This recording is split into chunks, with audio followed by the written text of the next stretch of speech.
Programme ਸ਼ਮਾਦਾਨ ਦੇ ਵਿੱਚ ਸਵਾਗਤ ਹੈ ਜੀ ਤੁਹਾਡਾ। ਤੇ ਬੜੀ ਅਹਿਮ ਖਬਰ ਆ ਰਹੀ ਹੈ ਜਿਹਦੇ ਲਈ ਆਪਾਂ ਨੂੰ ਸਪੈਸ਼ਲੀ ਜਲੰਧਰ ਜਾਣਾ ਪਏਗਾ। ਸਾਡੇ ਨਾਲ ਇਸ ਵਕਤ ਹਰਜੀਤ ਭਾਸਕਰ ਜੀ ਜੁੜੇ ਹੋਏ ਨੇ। ਭਾਸਕਰ ਸਾਹਿਬ ਸਤਿ ਸ਼੍ਰੀ ਅਕਾਲ ਜੀ। ਸਤਿ ਸ਼੍ਰੀ ਅਕਾਲ ਜੀ। ਭਾਸਕਰ ਸਾਹਿਬ, ਗੁਰੂ ਗ੍ਰੰਥ ਸਾਹਿਬ ਜੀ ਦੀ ਬੇਅਦਬੀ ਨਾਲ ਜੁੜੀ ਇੱਕ ਬੜੀ ਅਹਿਮ ਖਬਰ ਆ ਰਹੀ ਹੈ, ਕੀ ਡਿਵੈਲਪਮੈਂਟ ਆਈ ਹੈ ਜੀ ਅੱਜ?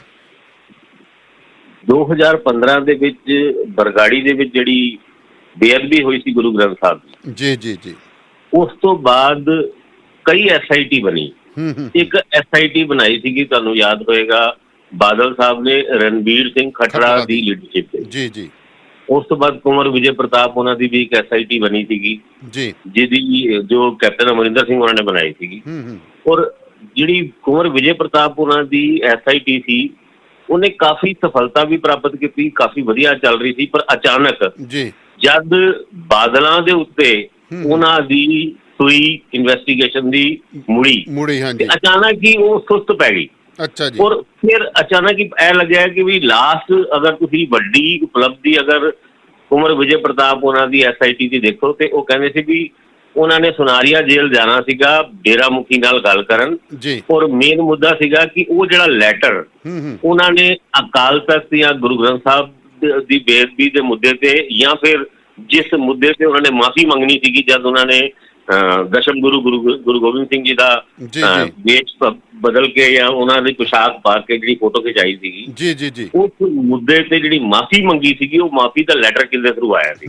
ਚਲੋ ਇਹ ਸਾਰੀ ਗੱਲਾਂ ਚੱਲ ਰਹੀ ਸੀ, ਪਰ ਅੱਜ ਵੱਡੀ ਡਿਵੈਲਪਮੈਂਟ ਤਦ ਹੋਈ ਜਦ ਰਣਬੀਰ ਸਿੰਘ ਖੱਟੜਾ ਉਹਨਾਂ ਦੀ ਨੇਤਰਤਵ ਵਾਲੀ ਜਿਹੜੀ SIT ਹੈ, ਉਹਨਾਂ ਨੇ ਡੇਰਾ ਮੁਖੀ ਦਾ ਨਾਂ ਜੀ FBR ਦੇ ਵਿੱਚ ਜੋੜ ਲਿਆ ਬੇਅਦਬੀ ਕਾਂਡ ਵਾਸਤੇ। ਅੱਛਾ ਜੀ।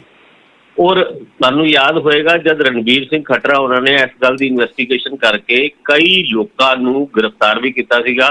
2-3 ਦਿਨ ਪਹਿਲੇ ਵੀ 7 ਲੋਕਾਂ ਨੂੰ ਗ੍ਰਿਫਤਾਰ ਕੀਤਾ ਗਿਆ ਜਿਹੜਾ ਡੇਰਾ ਜਾਂ ਡੇਰੇ ਤੋਂ ਡਾਇਰੈਕਟ ਕੰਟੈਕਟ ਰੱਖਦੇ ਸੀਗੇ।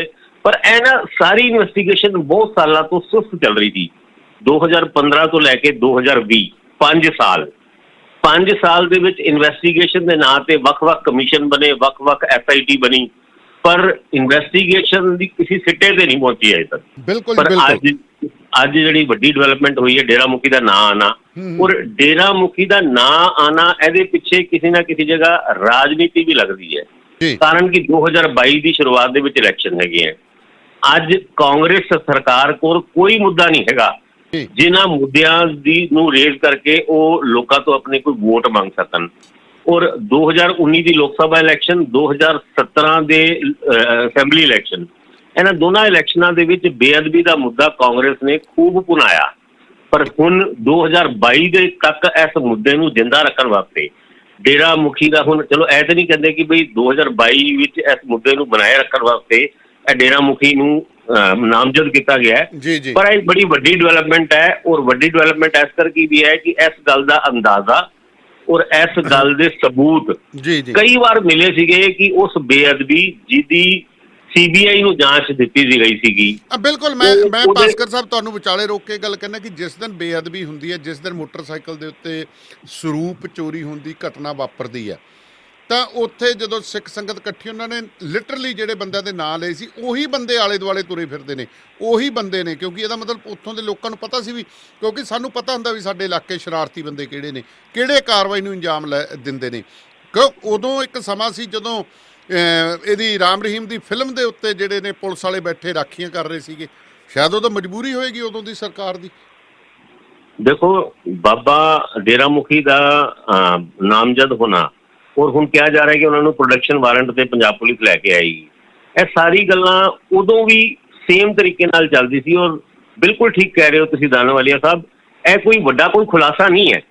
ਇਸ ਗੱਲ ਦਾ ਅੰਦੇਸ਼ਾ ਤੇ ਸ਼ੁਰੂ ਤੋਂ ਲਾਇਆ ਜਾ ਰਿਹਾ ਸੀਗਾ ਕਿ ਡੇਰਾ ਮੁਖੀ ਜਾਂ ਡੇਰੇ ਦਾ ਹੱਥ ਇਸ ਬੇਅਦਬੀ ਦੇ ਵਿੱਚ ਹੈਗਾ, ਪਰ ਇਨਵੈਸਟੀਗੇਸ਼ਨ ਕਿਸੇ ਸਿਰੇ ਤੇ ਨਹੀਂ ਲੱਗਦੀ ਸੀਗੀ। ਔਰ ਅੱਜ ਜਦ ਰਣਬੀਰ ਸਿੰਘ ਖੱਟੜਾ ਉਹਨਾਂ ਦੀ ਇਨਵੈਸਟੀਗੇਸ਼ਨ ਨੂੰ, ਤੁਹਾਨੂੰ ਯਾਦ ਹੋਏਗਾ, ਕੈਪਟਨ ਅਮਰਿੰਦਰ ਸਿੰਘ ਉਹਨਾਂ ਨੇ ਤਕਰੀਬਨ ਬੰਦ ਹੀ ਕਰਤਾ ਸੀਗਾ, ਪਰ ਅੱਜ ਉਸ ਖੱਟੜਾ ਉਹਨਾਂ ਦੀ SIT ਦੀ ਇਨਵੈਸਟੀਗੇਸ਼ਨ ਦੇ ਉੱਤੇ ਹੀ ਕਾਰਵਾਈ ਕਰਦੇ ਹੋਏ ਅੱਜ ਡੇਰੇ ਮੁਖੀ ਨੂੰ ਨਾਮਜ਼ਦ ਕੀਤਾ ਹੈ। ਔਰ ਡੇਰੇ ਮੁਖੀ ਨੂੰ ਦਿੱਤੀ ਗਈ ਮਾਫੀ, ਔਰ ਉਸ ਮਾਫੀ ਨੂੰ ਇਨਕਾਰ ਕਰਨਾ, ਉਹਦੇ ਉੱਤੇ ਵੀ ਤੁਸੀਂ ਦੇਖੋ ਪੰਜਾਬ ਦੇ ਲੋਕਾਂ ਦੇ ਵਿੱਚ, ਸਿੱਖਾਂ ਦੇ ਵਿੱਚ ਬਹੁਤ ਰੋਸ਼ ਸੀਗਾ ਕਿ ਕਿੱਦਾਂ ਮਾਫੀ ਦਿੱਤੀ ਗਈ। ਫਿਰ ਅਕਾਲ ਤਖਤ ਦੇ ਜਥੇਦਾਰ ਗਿਆਨੀ ਗੁਰਬਚਨ ਸਿੰਘ ਉਹਨਾਂ ਨੂੰ ਇਸ ਮੁੱਦੇ ਤੇ ਸਿੱਖ ਸੰਗਤ ਤੋਂ ਮਾਫੀ ਤੱਕ ਮੰਗਣੀ ਪਈ ਕਿ ਮੇਰੇ ਤੋਂ ਗਲਤੀ ਹੋਈ ਸੀ ਜੀ। ਔਰ ਮੈਂ ਫਿਰ ਇੱਕ ਜਗ੍ਹਾ ਤੇ ਇਹ ਵੀ ਕਿਹਾ ਗਿਆ ਕਿ ਅਸੀਂ ਮਾਫੀ ਕੋਈ ਕਦੀ ਦਿੱਤੀ ਨਹੀਂ ਸੀ। ਯਾਨੀ ਇਸ ਮੁੱਦੇ ਤੇ ਹੁਣ ਅਗਲੀ ਇਨਵੈਸਟੀਗੇਸ਼ਨ ਦੀ ਸੂਈ ਅਕਾਲੀ ਦਲ ਵੱਲ ਮੁੜ ਸਕਦੀ ਹੈ ਕਿਉਂਕਿ ਦੇਖੋ ਹੁਣ ਬੜਾ ਆਪਾਂ ਦੇਖੋ ਸਿਨੇਰੀਓ ਦੇਖੋ ਤੁਸੀਂ ਚੀਜ਼ਾਂ ਨੂੰ ਘੁਮਾ ਕੇ ਦੇਖੀਏ। ਅਸੀਂ ਯਾਦ ਕਰੋ ਧੰਨਵਾਦ ਸਾਹਿਬ, ਜਦ ਅਸੀਂ ਕੁਝ ਦਿਨ ਪਹਿਲੇ ਸਮਾਧਾਨ ਪ੍ਰੋਗਰਾਮ ਦੇ ਵਿੱਚ ਗੱਲ ਕਰ ਰਹੇ ਸੀਗੇ ਤੇ ਇੱਕ WhatsApp ਗਰੁੱਪ ਦੇ ਵਿੱਚ ਇੱਕ ਮੈਸੇਜ ਆਇਆ ਸੀ ਜਿਹਦੇ ਵਿੱਚ ਕਿਹਾ ਗਿਆ ਸੀਗਾ ਸੁਖਬੀਰ ਬਾਦਲ ਉਹਨਾਂ ਨੂੰ ਇਸ ਬੇਅਦਬੀ ਦੇ ਕਾਂਡ ਦੇ ਵਿੱਚ ਕੋ ਅਕਿਊਜ਼ਡ ਬਣਾਇਆ ਗਿਆ। ਉਸ ਖਬਰ ਦੀ ਪੁਸ਼ਟੀ ਨਹੀਂ ਹੋਈ, ਪਰ ਉਸ ਪੁਸ਼ਟੀ ਦੀ ਇਸ ਗੱਲ ਨੂੰ ਤੁਸੀਂ ਇੰਡੀਕੇਟ ਕਰ ਸਕਦੇ ਹੋ ਕਿ ਡੇਰਾ ਮੁਖੀ ਦਾ ਨਾਮਜ਼ਦ ਹੋਣਾ ਔਰ ਉਸ ਤੋਂ ਬਾਅਦ ਅਗਲੀ ਕਾਰਵਾਈ ਕਰਦੇ ਵਿੱਚ ਜਾਂ ਅਗਲੀ ਇਨਵੈਸਟੀਗੇਸ਼ਨ ਦੇ ਵਿੱਚ ਸੁਖਬੀਰ ਬਾਦਲ ਦਾ ਨਾਂ ਵੀ ਇਸ ਕੇਸ ਦੇ ਵਿੱਚ ਆ ਸਕਦਾ ਹੈ। ਔਰ ਅੱਜ ਡਿਫਰੈਂਟ ਨਿਊਜ਼ ਚੈਨਲ ਦੇ ਉੱਤੇ ਡਿਬੇਟ ਚੱਲ ਰਹੀ ਹੈ ਤੇ ਉਹਦੇ ਵਿੱਚ ਫੇਰ 84 ਦੇ ਦੰਗਿਆਂ ਦੀ ਗੱਲ ਆਉਂਦੀ ਹੈ, ਫੇਰ ਆਪਰੇਸ਼ਨ ਬਲੂ ਸਟਾਰ ਦੀ ਗੱਲ ਆਉਂਦੀ ਹੈ। ਹੁਣ ਇਹ ਗੱਲਾਂ ਉਹੀ ਗੱਲਾਂ ਆ ਰਹੀਆਂ ਨੇ, ਡਿਵਰਟ ਕੀਤੀਆਂ ਜਾ ਰਹੀਆਂ ਨੇ ਗੱਲਾਂ ਕਿਤੇ ਨਾ ਕਿਤੇ, ਕਿਉਂਕਿ ਤੁਹਾਨੂੰ ਪਤਾ ਕਿ ਮੀਡੀਆ ਅੱਜ ਵੀ ਜਿਹੜਾ ਹੈਗਾ ਉਹ ਬਾਦਲਾਂ ਦੇ ਕਬਜ਼ੇ 'ਚ ਹੈ, ਜਿੰਨਾ ਪੰਜਾਬੀ ਇਲੈਕਟ੍ਰੋਨਿਕ ਮੀਡੀਆ ਹੈਗਾ, ਕਿਉਂਕਿ ਤੁਹਾਨੂੰ ਪਤਾ ਵੀ ਕੇਬਲ ਨੈਟਵਰਕ ਤਾਂ ਉਹਨਾਂ ਦਾ ਹੀ ਹੈ। ਬਿਲਕੁਲ ਠੀਕ ਕਹਿ ਰਹੇ ਹੋ ਤੁਸੀਂ। ਉਹਨਾਂ ਦਾ ਖੁਦ ਦਾ ਆਪਣਾ ਚੈਨਲ ਆ ਗਿਆ, ਕਿਉਂਕਿ ਕੇਬਲ ਨੈਟਵਰਕ ਦੀ ਜਿਹੜੀ ਹੈ ਆਪਾਂ ਕਹਿ ਸਕਦੇ ਕਿ ਕਰਟਸੀ ਤੋਂ ਬਿਨਾਂ ਚੱਲ ਨਹੀਂ ਸਕਦੇਗੇ। ਬਿਲਕੁਲ ਠੀਕ ਕਹਿ ਰਹੇ ਹੋ ਤੁਸੀਂ। ਔਰ ਦੁੱਖ ਦੀ ਗੱਲ ਹੈ ਵੇ ਕਿ ਇੰਨੇ ਸੀਰੀਅਸ ਇਸ਼ੂ ਦੇ ਉੱਤੇ ਜਿਹਦੇ ਵਿੱਚ ਸਾਰੀ ਸਿੱਖ ਸੰਗਤ ਦੀ ਭਾਵਨਾਵਾਂ ਜੁੜੀ ਹੋਈ ਹੈ, ਉਹਦੇ ਵਿੱਚ ਤਕਰੀਬਨ ਸਾਰੀ ਰਾਜਨੀਤਿਕ ਪਾਰਟੀਆਂ ਸਿਰਫ ਔਰ ਸਿਰਫ ਪੋਲਿਟਿਕਸ ਕਰ ਰਹੀ ਹੈ। ਅੱਜ ਬਾਬੇ ਦੇ ਨਾਮਜ਼ਦ ਹੋਣ ਤੋਂ ਬਾਵਜੂਦ ਵੀ ਸਾਨੂੰ ਇਸ ਗੱਲ ਦਾ ਭਰੋਸਾ ਨਹੀਂ ਹੁੰਦਾ ਕਿ ਇਸ ਇਨਵੈਸਟੀਗੇਸ਼ਨ ਨੂੰ, ਜਿਹਨੂੰ ਬਾਰ-ਬਾਰ CBI ਦੇ ਹਵਾਲੇ ਕੀਤਾ ਜਾਂਦਾ ਹੈ, ਕਦੀ CBI ਤੋਂ ਵਾਪਸ ਲਿੱਤਾ ਜਾਂਦਾ ਹੈ, ਕਦੀ CBI ਦੀ ਕਲੋਜ਼ਰ ਰਿਪੋਰਟ ਨੂੰ ਵੈਲਕਮ ਕੀਤਾ ਜਾਂਦਾ ਹੈ, ਕਦੀ ਉਸ ਕਲੋਜ਼ਰ ਰਿਪੋਰਟ ਨੂੰ ਅਪੋਜ਼ ਕੀਤਾ ਜਾਂਦਾ ਹੈ, ਔਰ ਉਸ ਤੋਂ ਬਾਅਦ ਵੀ ਹਜੇ ਤੱਕ ਇਸ ਇਨਵੈਸਟੀਗੇਸ਼ਨ ਦਾ ਕਿਸੇ ਸਿਰੇ ਤੇ ਨਾ ਲੱਗਣਾ, ਉਹ ਸਿਰਫ ਔਰ ਸਿਰਫ ਇਸ ਮੁੱਦੇ ਦਾ ਸਿਆਸੀਕਰਨ ਹੋਣ ਕਰਕੇ ਹੀ ਹੋਇਆ। ਔਰ ਉਮੀਦ ਕਰਦੇ ਆ ਕਿ ਅੱਗੇ ਚੱਲ ਕੇ ਜੋ ਵੀ ਦੋਸ਼ੀ ਸੀਗੇ, ਜਦ ਤੱਕ ਉਹਨਾਂ ਨੂੰ ਸਜ਼ਾ ਨਹੀਂ ਮਿਲਦੀ ਤਦ ਤੱਕ ਨਾਨਕ ਨਾਮ ਲੇਵਾ ਸੰਗਤ ਕਹਿ ਲਓ, ਸਿੱਖ ਜਗਤ ਕਹਿ ਲਓ, ਸਿੱਖ ਕਮਿਊਨਿਟੀ ਕਹਿ ਲਓ, ਜਾਂ ਸਾਰੇ ਪੰਜਾਬੀਆਂ ਨੂੰ ਸ਼ਾਂਤੀ ਨਹੀਂ ਮਿਲਦੀ। ਬਿਲਕੁਲ ਗੁਰੂ ਗ੍ਰੰਥ ਸਾਹਿਬ ਜਿਹੜੇ ਨੇ ਉਹ ਪੰਜਾਬ ਦੇ ਵਿੱਚ ਮੈਂ ਤਾਂ ਇੰਨਾ ਕੁ ਜਾਣਦਾ ਕਿ ਇਕੱਲੇ ਸਿੱਖ ਹੀ ਨਹੀਂ ਗੁਰੂ ਗ੍ਰੰਥ ਸਾਹਿਬ ਨੂੰ ਮੰਨਦੇ, ਬੜੇ ਜਿਹੜੇ ਨੇ ਮਹਾਜਨ ਲੋਕ ਨੇ, ਹੋਰ ਜਿਹੜੇ ਬਿਜ਼ਨਸਮੈਨ ਬੰਦੇ ਨੇ, ਆਪਦਾ ਜਦੋਂ ਵੀ ਕੋਈ ਉਦਘਾਟਨ ਕਰਦੇ ਨੇ ਤਾਂ ਉਹਨਾਂ ਦੀ ਇੱਛਾ ਹੁੰਦੀ ਹੈ ਕਿ ਗੁਰੂ ਗ੍ਰੰਥ ਸਾਹਿਬ ਜੀ ਦਾ ਜਿਹੜਾ ਪ੍ਰਕਾਸ਼ ਕਰਾਇਆ ਜਾਵੇ। ਸੋ ਆਪਾਂ ਕਹਿ ਸਕਦੇ ਕਿ ਪੰਜਾਬ ਇੱਕ ਜਿਹੜਾ ਗੁਰੂ ਗ੍ਰੰਥ ਸਾਹਿਬ ਹੈਗੇ ਨੇ ਉਹ ਸਾਂਝੀਵਾਲਤਾ ਦੇ ਪ੍ਰਤੀਕ ਨੇ ਪੰਜਾਬ ਦੇ ਵਿੱਚ, ਖਾਸ ਕਰਕੇ ਮੈਂ ਗੱਲ ਕਰਾਂ। ਔਰ ਹਿੰਦੂ ਹੋਏ ਚਾਹੇ ਕਿਸੇ ਵੀ ਧਰਮ ਦੇ ਲੋਕੀ ਹੋਣ, ਗੁਰੂ ਗ੍ਰੰਥ ਸਾਹਿਬ ਦੇ ਵਿੱਚ ਆਸਥਾ ਸਾਰਿਆਂ ਦੀ ਹੈ।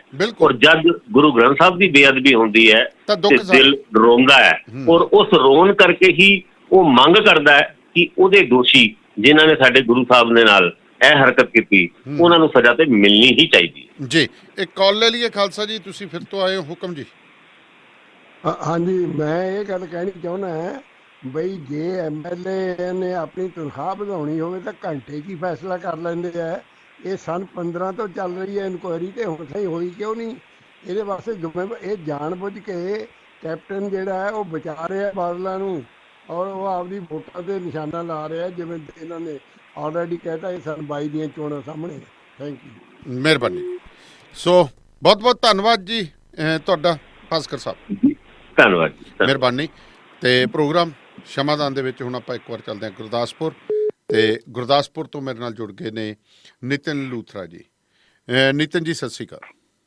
ਸਤਿ ਸ਼੍ਰੀ ਅਕਾਲ ਧੰਨਵਾਦ ਸਾਹਿਬ। ਨਿਤਿਨ ਜੀ, ਕਰੋਨਾ ਦਾ ਤਾਂ ਕਹਿਰ ਬੜਾ ਜਾਰੀ ਹੈ। ਸਰਕਾਰ ਨੇ ਐਡਵਾਈਜ਼ਰੀ ਜਾਰੀ ਕਰ ਦਿੱਤੀ ਹੈ ਕਿ ਸੂਬੇ ਤੋਂ ਬਾਹਰੋਂ ਕੋਈ ਨਾ ਆਵੇ, ਆਪਣੀ ਜਿਹੜਾ ਬਾਰਡਰ ਦੇ ਉੱਤੇ ਉਹ ਆਉਣ ਤੋਂ ਪਹਿਲਾਂ ਆਪਦੀ ਪਰਮਿਸ਼ਨ ਲਵੇ, ਬਾਰਡਰ ਦੇ ਉੱਤੇ ਪੂਰੀ ਜਾਂਚ ਹੋਊਗੀ। ਬੜੀ ਸਖਤੀ ਕਰ ਦਿੱਤੀ ਹੈ ਜੀ। ਧੰਨਵਾਦ ਸਾਹਿਬ, ਜੋ ਮਰਜ਼ੀ ਕਹੀ ਜਾਣ, ਇਹ ਗੱਲਾਂ ਸਿਰਫ ਕਾਗਜ਼ੀ ਗੱਲਾਂ ਨੇ ਕਿ ਸਖਤੀ ਕਰਤੀ, ਐਡਵਾਈਜ਼ਰੀ ਜਾਰੀ ਕਰਤੀ ਹੈ ਜੀ। ਆਮ ਦੇਖੋ J&K ਦੇ ਲੋਕ ਇੱਥੇ ਘੁੰਮੇ ਫਿਰਦੇ ਆ ਜੀ, ਦਿੱਲੀ ਦੇ ਲੋਕ ਆਮ ਤੌਰ ਤੇ, ਚੰਡੀਗੜ੍ਹ ਦੇ ਲੋਕ ਇੱਥੇ ਨੇ, ਹਿਮਾਚਲ ਦੇ ਲੋਕ ਇੱਥੇ ਨੇ। ਅੱਜ ਹੀ ਫੇਸਬੁੱਕ ਕਰਕੇ ਟਰੋਲ ਕਰ ਲਓ, ਕੋਈ ਬੰਦਾ ਪਠਾਨਕੋਟ ਤੋਂ 30 ਕਿਲੋਮੀਟਰ ਅੱਗੇ ਹਿਮਾਚਲ 'ਚ ਗਿਆ ਦਾ ਜੀ, ਕੋਈ ਕਿਤੇ ਗਿਆ ਦਾ। ਇਹ ਸਭ ਗੱਲਬਾਤ ਜਦ ਤੱਕ ਅਸੀਂ ਆਪ ਨਹੀਂ ਸਮਝਦੇ। ਕਰੋਨਾ ਇੱਕ ਵਾਰੀ ਫਿਰ ਬਲਾਸਟ ਕਰਦਾ ਪਿਆ ਵਾ, ਬੜਾ ਜਲਦ ਪੀਕ ਤੇ ਆ ਜਾਏਗਾ। ਬਟਾਲਾ ਜ਼ਿਲ੍ਹੇ ਦੀ ਗੱਲ ਕਰਾਂ ਮੈਂ ਤਾਂ ਬਟਾਲਾ ਦੇ ਵਿੱਚ ਅੱਜ ਇੱਕ ਨਿੱਜੀ ਹਸਪਤਾਲ ਆ, ਉਹਦੇ ਵਿੱਚ 11 ਨਿਕਲ ਆਏ ਜਿਹਦੇ 'ਚ ਮਰੀਜ਼ ਤੇ ਸਟਾਫ ਨੇ ਮੌਜੂਦ। 2 ਦਿਨ ਪਹਿਲਾਂ ਉਹਨਾਂ ਦਾ ਇੱਕ ਡਾਕਟਰ ਨਿਕਲ ਆਇਆ ਸੀ। ਸੋ ਇਹ ਸਾਰੀਆਂ ਗੱਲਾਂ ਕੁੱਲ ਮਿਲਾ ਕੇ ਦੇਖਿਆ ਜਾਵੇ ਤਾਂ ਸਾਨੂੰ ਪ੍ਰੀਕਾਸ਼ਨ ਬਹੁਤ ਜ਼ਰੂਰੀ ਹੈ। ਜਦ ਤੱਕ ਪ੍ਰੀਕਾਸ਼ਨ ਨਾ ਲਵਾਂਗੇ, ਖਿਆਲ ਹੀ ਨਾ ਰੱਖਾਂਗੇ ਤੇ ਇਹ ਜਿਹੜਾ ਕਹਿਰਾ ਵੱਧਦਾ ਜਾਏਗਾ। ਤੁਸੀਂ ਗੌਰ ਕਰੋ, ਥੋੜਾ ਡਾਟਾ ਚੈੱਕ ਕਰੋਗੇ ਤੇ ਤੁਹਾਨੂੰ ਸਭ ਤੋਂ ਵੱਧ ਮਰੀਜ਼ ਜਿਹੜੇ ਨੇ ਉਹ ਹਸਪਤਾਲਾਂ ਦੇ ਵਿੱਚ ਪਾਏ ਗਏ। ਇਹ ਬੜੀ ਨਵੀਂ ਗੱਲ ਸਾਹਮਣੇ ਆ ਰਹੀ ਹੈ। ਬਿਲਕੁਲ, ਚਾਹੇ ਉਹ PGI ਆ, DMC ਆ ਜਾਂ ਹੋਰ ਕਈ ਹਸਪਤਾਲਾਂ ਦੇ ਨਾਲ ਲੈ ਲਓ, ਸਾਰਿਆਂ ਜੀ ਮਰੀਜ਼ ਜਿਹੜੇ ਪੋਜ਼ਿਟਿਵ ਪਾਏ ਗਏ। ਸਮਝ ਤੋਂ ਬਾਹਰ ਦੀ ਗੱਲ ਜੀ ਜੀ। ਪਰ ਲੋਕ ਇਸ ਗੱਲ ਨੂੰ ਮੰਨਣ ਨੂੰ ਤਿਆਰ ਨਹੀਂ ਕਿ ਕਰੋਨਾ ਨਾਂ ਦੀ ਕੋਈ ਬਿਮਾਰੀ ਵੀ ਹੈਗੀ ਹੈ। ਉਹ ਨਹੀਂ ਮੰਨਦੇ ਜੀ, ਉਹ ਤਾਂ ਲੋਕ ਤਾਂ ਬੜੇ ਦਲੇਰ ਹੋਏ ਹੋਏ ਨੇ। ਪਰ ਜੇ ਉਹਨਾਂ ਦੀ ਮਜਬੂਰੀ ਸੁਣੀ, ਉਹ ਕਹਿੰਦੇ ਭੁੱਖੇ ਮਰਨ ਨਾਲੋਂ ਚੰਗਾ ਤੇ ਕਰੋਨਾ ਨਾਲ ਮਰੇ ਚੰਗੇ। ਮੈਂ ਹੁਣ ਥੋੜਾ ਕੁਝ ਦੇਰ ਪਹਿਲਾਂ ਹੀ ਆਪਣੇ ਇੱਕ ਸਟੋਰੀ ਪਾ ਕੇ ਟਿਆ YouTube ਦੇ ਉੱਤੇ, ਉਹ ਵਿਚਾਰਾ ਗਰੀਬ ਮਜ਼ਦੂਰ ਬੈਠਾ ਨਹਿਰ ਦੇ ਕਿਨਾਰੇ ਮੱਛੀ ਫੜੀ ਜਾਵੇ। ਮੈਂ ਕਿਹਾ ਵੀ ਕੀ ਕਰ ਰਿਹਾ? ਕਹਿੰਦਾ ਜੀ ਟਾਈਮ ਪਾਸ ਕਰ ਰਹੇ। ਮੈਂ ਕਿਹਾ ਉਹ ਕਿਵੇਂ? ਕਹਿੰਦਾ ਜੀ ਇੰਨਾ ਜ਼ਰੂਰ ਹੈ ਵੀ ਫਾਹਾ ਲੈਣ ਨਾਲੋਂ ਮੱਛੀ ਫੜ ਲਾਂਗੇ, ਜੇ ਤਾਂ ਮਿਲ ਗਈ ਤਾਂ ਸ਼ਾਮ ਨੂੰ ਤੜਕ ਲਾਂਗੇ। ਠੀਕ ਆ, ਕੰਮ ਤਾਂ ਕੋਈ ਹੈ ਨਹੀਂ, ਘਰੇ ਵੀ ਕਹਿੰਦੇ ਦਿਮਾਗ ਤੇ ਬੋਝ ਹੀ ਪੈਂਦਾ, ਚਲੋ ਇੱਥੇ ਜੀ ਲੱਗਿਆ। ਇਹ ਟਾਈਮ ਪਾਸ ਕਰਨ ਲਈ ਬਹੁਤ ਕਿੱਡੀ ਵੱਡੀ ਗੱਲ ਹੈ। ਦੇਖੋ, ਟਾਈਮ ਨੂੰ, ਆਪਣੇ ਦਿਮਾਗ ਨੂੰ ਰੈਸਟ ਦੇਣ ਲਈ ਭਾਵੇਂ ਸ਼ਿਕਾਰ ਕਰਨ ਲਈ ਪਹੁੰਚ ਗਿਆ, ਭਾਵੇਂ ਮੱਛੀ ਤੇ ਛੱਪੜ ਦੇ ਕੰਢੇ ਬੈਠਾ ਹੋਇਆ, ਕਿਤੇ ਨਹਿਰ ਦੇ ਕੰਢੇ ਬੈਠਾ ਹੋਇਆ, ਕਿਤੇ ਬੈਠਾ ਹੀ ਹੋਏਗਾ ਜੀ। ਪਰ ਸੋਚਣ ਵਾਲੀ ਗੱਲ ਇਹ ਆ ਕਿ ਨਾ ਤਾਂ ਲੋਕ ਸਮਝਦੇ ਪਏ ਆ ਤੇ ਸਰਕਾਰਾਂ ਦੇ ਵੈਸੇ ਹੁਣ ਸਮਝ ਲੋਕ ਦੀ ਕਹਿਣ ਦਾ ਮਤਲਬ ਆ ਜੀ ਆ ਵੀ ਡਰਾਮੇਬਾਜ਼ੀ ਕੀ ਵਾਲੀ ਗੱਲ ਵਾ। ਜਦੋਂ ਦੁਨੀਆ ਅੰਦਰ ਸੀ ਤੇ ਕਰੋਨਾ ਵੀ ਅੰਦਰ ਸੀ, ਦੁਨੀਆ ਬਾਹਰ ਆਈ ਤੇ ਕਰੋਨਾ ਵੀ ਬਾਹਰ ਆ। ਬਿਲਕੁਲ ਬਿਲਕੁਲ। ਅੱਛਾ, ਇੱਕ ਚੀਜ਼ ਦੱਸੋ, ਮੈਂ ਹੁਣੇ ਹੀ ਡਾਕਟਰ ਸ਼ਿੰਦਰ ਕੌਰ ਹੋਰਾਂ ਦਾ ਪਾਣੀਆਂ ਬਾਰੇ ਗੱਲ ਕਰ ਰਹੀ। ਪਾਣੀ ਬੜੇ ਡੂੰਘੇ ਹੋ ਗਏ ਆ ਆਪਣੇ ਆਪ। ਪਾਣੀ ਜਿਹੜੇ ਨਿਕਲਦੇ, ਮੈਂ ਟਿਊਬਵੈਲ ਦੇਖੇ ਸੀਗੇ ਤਰਾਈ ਏਰੀਏ ਦੇ ਵਿੱਚ, ਤੁਹਾਡੇ ਗੁਰਦਾਸਪੁਰ ਏਰੀਏ ਦੇ ਵਿੱਚ ਵੀ ਕਹਿੰਦੇ ਆ ਗਏ ਨੇ ਜੀ। ਬਿਲਕੁਲ, ਦੀਨਾ ਨਗਰ ਨਹੀਂ ਜੀ, ਇਹ ਬੜੇ ਪੁਰਾਣੇ ਨੇ ਦਾਨੇਵਾਲੇ ਸਾਹਿਬ। ਕੋਈ ਇੱਥੇ ਅੱਜ ਜਦੋਂ ਆਪਾਂ ਗਏ ਉੱਥੇ ਖਬਰ ਕਰਨ ਤੇ ਦੇਖਿਆ ਕਿ ਕਿਸੇ ਟਿਊਬਵੈਲ ਨੂੰ 30 ਸਾਲ ਹੋ ਗਏ ਆ, ਕਿਸੇ ਨੂੰ 20 ਸਾਲ ਹੋ ਗਏ ਆ। ਇਸ ਲੈਵਲ ਦਾ ਉੱਥੇ ਟਿਊਬਵੈਲ ਜਿਹੜਾ ਵਾ 250 ਫੁੱਟ ਡੂੰਘਾ ਬੋਰ ਹੁੰਦਾ ਵਾ ਜੀ। 250 ਫੁੱਟ ਤੇ ਜਾ ਕੇ ਪਾਣੀ ਨਿਕਲਦਾ, ਔਰ ਉਸ ਤੋਂ ਬਾਅਦ ਉਹਦਾ ਪ੍ਰੈਸ਼ਰ ਇੰਨਾ ਹੁੰਦਾ, ਫਲੋ ਇੰਨਾ ਹੁੰਦਾ ਵੀ ਉਹਨੂੰ ਮੋਟਰ ਨਾਲ ਖਿੱਚਣ ਦੀ ਲੋੜ ਨਹੀਂ ਪੈਂਦੀ, ਬਿਜਲੀ ਨਾਲ ਚਲਾਉਣ ਦੀ ਲੋੜ ਨਹੀਂ ਪੈਂਦੀ, ਇੱਥੋਂ ਤੱਕ ਡੀਜ਼ਲ ਵਰਤਣ ਦੀ ਲੋੜ ਨਹੀਂ ਪੈਂਦੀ। ਬਿਲਕੁਲ, ਉਹ ਆਰਟੀਜਨਸ ਕਹਿੰਦੇ ਨੇ ਜੀ, ਆਰਟੀਜਨ ਵੈਲ ਕਹਿੰਦੇ ਨੇ ਉਹਨਾਂ ਨੂੰ, ਕਿਉਂਕਿ ਕਿਤੇ ਝੀਲ ਦਾ ਵਹਾਅ ਹੁੰਦਾ ਉੱਪਰ, ਠੀਕ ਹੈ ਜੀ, ਉਹ ਹੇਠਾਂ ਵਹਿ ਰਿਹਾ ਹੁੰਦਾ ਪਾਣੀ ਤੇ ਉਹ ਇੱਕਦਮ ਜਿਹੜਾ ਫਿਰ ਆ ਕੇ ਤਾਂ ਨੂੰ ਮਾਰਦਾ। ਫਿਰ ਕਿਸਾਨਾਂ ਨੂੰ ਤਾਂ ਵਿਚਾਰਿਆਂ ਨੂੰ ਪੂਰਾ ਸੌਖਾ ਹੋਣਾ ਜੀ ਕੰਮ। ਸਾਡੇ ਇੱਧਰਲੇ ਪਾਸੇ ਦਾਨੇਵਾਲੇ ਸਾਹਿਬ ਝੀਲ ਤੇ ਨਹੀਂ ਹੈ ਕੋਈ, ਨਾ ਹੀ ਉਹਦੇ ਲਾਗੋਂ ਦੀ ਨਹਿਰ ਲੰਘਦੀ ਹੈ, ਪਰ ਉੱਥੇ ਦਾ ਮੰਡ ਐਸਾ ਵਾ ਕਿ 40 ਫੁੱਟ ਤੇ ਪਾਣੀ ਨਿਕਲ ਆਉਂਦਾ ਜੀ। 40 ਫੁੱਟ ਤੋਂ ਬਾਅਦ ਫਿਰ ਜਦੋਂ ਸਮਰਸੀਬਲ ਲੋਕੀ ਲਾ ਲੈਂਦੇ, ਫਿਰ ਆਪਣੇ ਹਿਸਾਬ ਨਾਲ ਉਹਨੂੰ ਵੱਤਰ ਵਾਹੀ ਜਾਂਦੇ ਨੇ। ਪਰ ਕਈ ਲੋਕ ਜਿਹੜੇ ਨੇ ਉਹ 250 ਫੁੱਟ ਡੂੰਘੇ ਚਲੇ ਜਾਂਦੇ ਨੇ। ਫਿਰ ਇਹ ਵੀ ਉਹਨੂੰ ਬੰਦ ਨਹੀਂ ਕਰ ਸਕਦੇ, 12 ਮਹੀਨੇ ਪਾਣੀ ਫਿਰ ਬੈਠ ਜਾਂਦਾ ਉਹ। ਇਹ ਹੈਗਾ ਉਹਦੇ ਬਾਰੇ। ਹਾਂ, ਉਹ ਪਾਣੀ ਤੁਹਾਨੂੰ ਕੱਢਣਾ ਹੀ ਪੈਂਦਾ, 12 ਮਹੀਨੇ 30 ਦਿਨ ਪਾਣੀ ਬਾਹਰ ਹੀ ਕੱਢਣਾ ਪੈਂਦਾ, ਉਹ ਬਾਹਰ ਹੀ ਕੱਢਣਾ ਪੈਂਦਾ। ਔਰ ਅੱਜ ਜਿਹੜੇ ਟੇਬਲ ਤੇ ਹੀ ਗਏ, ਉਹਨੇ ਦੱਸਿਆ, ਕਿਸਾਨ ਨੇ ਕਹਿੰਦਾ ਮੈਂ ਆਪਣੇ ਨਾਲ ਲੱਗਦੇ ਹੋਰ ਕਈ ਕਿਸਾਨਾਂ ਨੂੰ ਪਾਣੀ ਦਿੰਦਾ। Very good. ਤਾਂ ਕਿ ਉਹਨਾਂ ਦਾ ਵੀ ਖਰਚਾ ਬਚ ਸਕੇ। ਨਾਲੇ ਪਾਣੀ, ਇਹ ਪਾਣੀ ਹੈ ਨਹੀਂ ਜਿਹੜਾ ਇਹ ਵਹਾਅ ਹੁੰਦਾ, ਇਹ ਕਿਸੇ ਝੀਲ ਦਾ ਵਹਾਅ ਹੀ ਹੋਣਾ ਜਿਹੜਾ ਇੱਧਰ ਨੂੰ ਆ ਗਿਆ, ਕਿਤੇ ਕਿਤੇ ਮਿਲਦਾ। ਸਾਫ਼ ਤੇ ਮਿੱਠਾ ਪਾਣੀ ਦਾਨੇਵਾਲੀ ਸਾਹਿਬ। ਜੀ ਜੀ, ਬਿਲਕੁਲ ਪੂਰਾ ਮਿੱਠਾ ਤੇ ਵਧੀਆ ਪਾਣੀ, ਬਹੁਤ ਵਧੀਆ ਪਾਣੀ ਹੈ। ਹਾਈਲੀ ਦੇਖਿਆ ਹਾਹਾਕਾਰ ਵੀ ਇਹ ਟੀਵੀ ਤੇ ਦੇਖਦੇ ਆ, ਮੱਚਦੀ ਕਈ ਕਿਲੋਮੀਟਰ ਲੋਕਾਂ ਨੂੰ ਪੀਣ ਵਾਲਾ ਪਾਣੀ ਲੱਭਣ ਨਹੀਂ ਜਾਣਾ ਪੈਂਦਾ। ਪਰ ਕੁਦਰਤੀ ਸੋਮੇ ਨੇ, ਇਹਨਾਂ ਨੂੰ ਸਾਂਭਣ ਦੀ ਵੀ ਜ਼ਰੂਰਤ ਆ। ਬੇਸ਼ੱਕ ਫ੍ਰੀ ਮਿਲਦਾ ਪਿਆ ਜਾਂ 250 ਫੁੱਟ ਤੇ ਜਾ ਕੇ ਲੱਗ ਜਾਂਦਾ, ਪਰ ਅਸੀਂ ਸਮਝਦੇ ਆ ਕਿ ਇਹ ਜਿਹੜੇ ਆ ਇਹਨੂੰ ਸਾਂਭਣ ਦੀ ਲੋੜ ਆ। ਵੇਸਟ ਨਾ ਹੋਵੇ। ਉਹ ਕਹਿੰਦੇ ਅਸੀਂ ਫਿਰ ਉਹਨਾਂ ਨੂੰ ਪੁੱਛਿਆ ਵੀ ਇਹ ਵੇਸਟ ਹੋ ਜਾਂਦਾ ਜਦੋਂ ਤੁਸੀਂ ਤੁਹਾਡੀ ਫਸਲ ਪੱਕ ਗਈ ਫਿਰ ਇਹਦਾ ਕਰਦੇ ਹੋ। ਉਹ ਕਹਿੰਦੇ ਜੀ ਅਸੀਂ ਇਹਨੂੰ ਪੇਚ ਲਾ ਕੇ ਟੂੜੀ ਲਾ ਦਿੰਦੇ ਆ। ਅੱਛਾ ਜੀ, ਉਹ ਥੋੜਾ ਥੋੜਾ ਨਿਕਲਦਾ ਰਹਿੰਦਾ, ਉਹ ਨਿਕਲਦਾ ਰਹਿੰਦਾ। ਤੇ ਲੋਕ ਕਈ ਦੂਰੋਂ ਪਿੰਡਾਂ ਤੋਂ, ਕਿਉਂਕਿ ਇਹ ਹੈਗਾ ਵਾ ਰੇਤਲਾ ਇਲਾਕਾ ਵਾ ਤੇ ਕਹਿ ਲਓ, ਉਹਦੇ ਵਿੱਚ ਫਿਰ ਕੀ ਆ ਕਿ ਲੋਕ ਸਾਫ਼ ਸੁਥਰਾ ਪਾਣੀ ਪੀਣ ਲਈ ਇੱਥੋਂ ਲਗਾਤਾਰ ਹੀ ਭਰਦੇ ਰਹਿੰਦੇ ਆ। ਤੇ ਦੂਰੋਂ ਕਿਉਂਕਿ ਉਧਰਲੇ ਪਾਸੇ ਪਿੰਡਾਂ 'ਚ, ਡੂੰਘੇ ਪਿੰਡਾਂ 'ਚ ਨਾ ਤੇ ਕੋਈ ਜ਼ਿਆਦਾ ਪਿਊਰੀਫਾਈ ਲੱਗੇ ਦੇ ਆ ਤੇ ਨਾ ਕੋਈ ਜ਼ਿਆਦਾ ਐਡੇ RO ਲੱਗੇ ਦੇ ਆ, ਤੇ ਲੋਕ ਫਿਰ ਉਹ ਪਾਣੀ ਪੀਂਦੇ। ਅੱਜ ਅਸੀਂ ਆਪ ਵੀ ਉਹਦੀ ਵਰਤੋਂ ਕੀਤੀ ਤੇ ਦੇਖਿਆ ਕਿ ਪਾਣੀ ਮਿੱਠਾ। ਚਲੋ, ਬਹੁਤ ਵਧੀਆ ਗੱਲ ਹੈ ਜੀ। ਗੁਰੂ ਮਹਾਰਾਜ, ਚਲੋ ਪਾਣੀ ਅੰਮ੍ਰਿਤ ਹੈ ਜੀ, ਦੂਜਾ ਨਾਂ ਅੰਮ੍ਰਿਤ ਦਾ ਪਾਣੀ ਹੈ। ਬਿਲਕੁਲ ਲੋੜ ਬੜੀ ਹੈ। ਅਸੀਂ ਦਿਨੋਂ ਦਿਨ ਜਿਹੜਾ ਪਾਣੀ ਤੋਂ ਵਿਹੂਣੇ ਹੁੰਦੇ ਜਾ ਰਹੇ ਹਾਂ, ਜੋ ਰਿਪੋਰਟਾਂ ਆ ਰਹੀਆਂ। ਮਿਹਰਬਾਨੀ ਜੀ।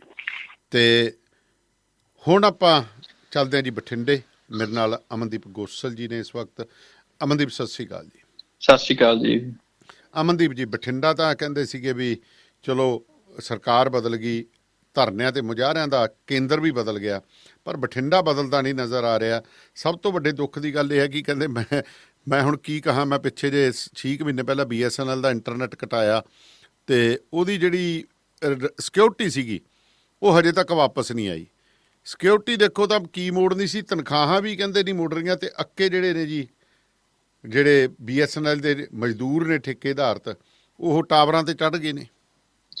ਜੀ ਬਿਲਕੁਲ ਦਾਨੇ ਸਾਹਿਬ, ਇਹ ਜਿਹੜਾ ਹੈਗਾ ਅੱਜ ਬਠਿੰਡਾ ਦੀ ਘਟਨਾ ਹੈਗੀ, ਇਹ ਕਰੀਬ 1.5 ਮਹੀਨੇ ਤੋਂ ਜਿਹੜਾ ਹੈਗਾ ਪ੍ਰਦਰਸ਼ਨ ਕਰ ਰਹੇ ਨੇ। 17 ਮਹੀਨਿਆਂ ਤੋਂ ਇਹਨਾਂ ਨੂੰ ਤਨਖਾਹ ਨਹੀਂ ਮਿਲੀ। ਕੰਟਰੈਕਟ ਬੇਸ BSNL ਦੇ ਜਿਹੜੇ ਕਰਮਚਾਰੀ ਨੇ ਠੇਕੇਦਾਰ ਦੇ ਅਧੀਨ ਕੰਮ ਕਰਦੇ ਨੇ। ਇਹਨਾਂ ਵੱਲੋਂ ਲਗਾਤਾਰ ਪ੍ਰਦਰਸ਼ਨ ਕੀਤਾ ਜਾ ਰਿਹਾ, ਗੇਟ ਰੈਲੀ ਕੀਤੀ ਜਾ ਰਹੀ ਹੈ, ਪਰ ਕੋਈ ਸੁਣਵਾਈ ਨਹੀਂ ਹੋ ਰਹੀ।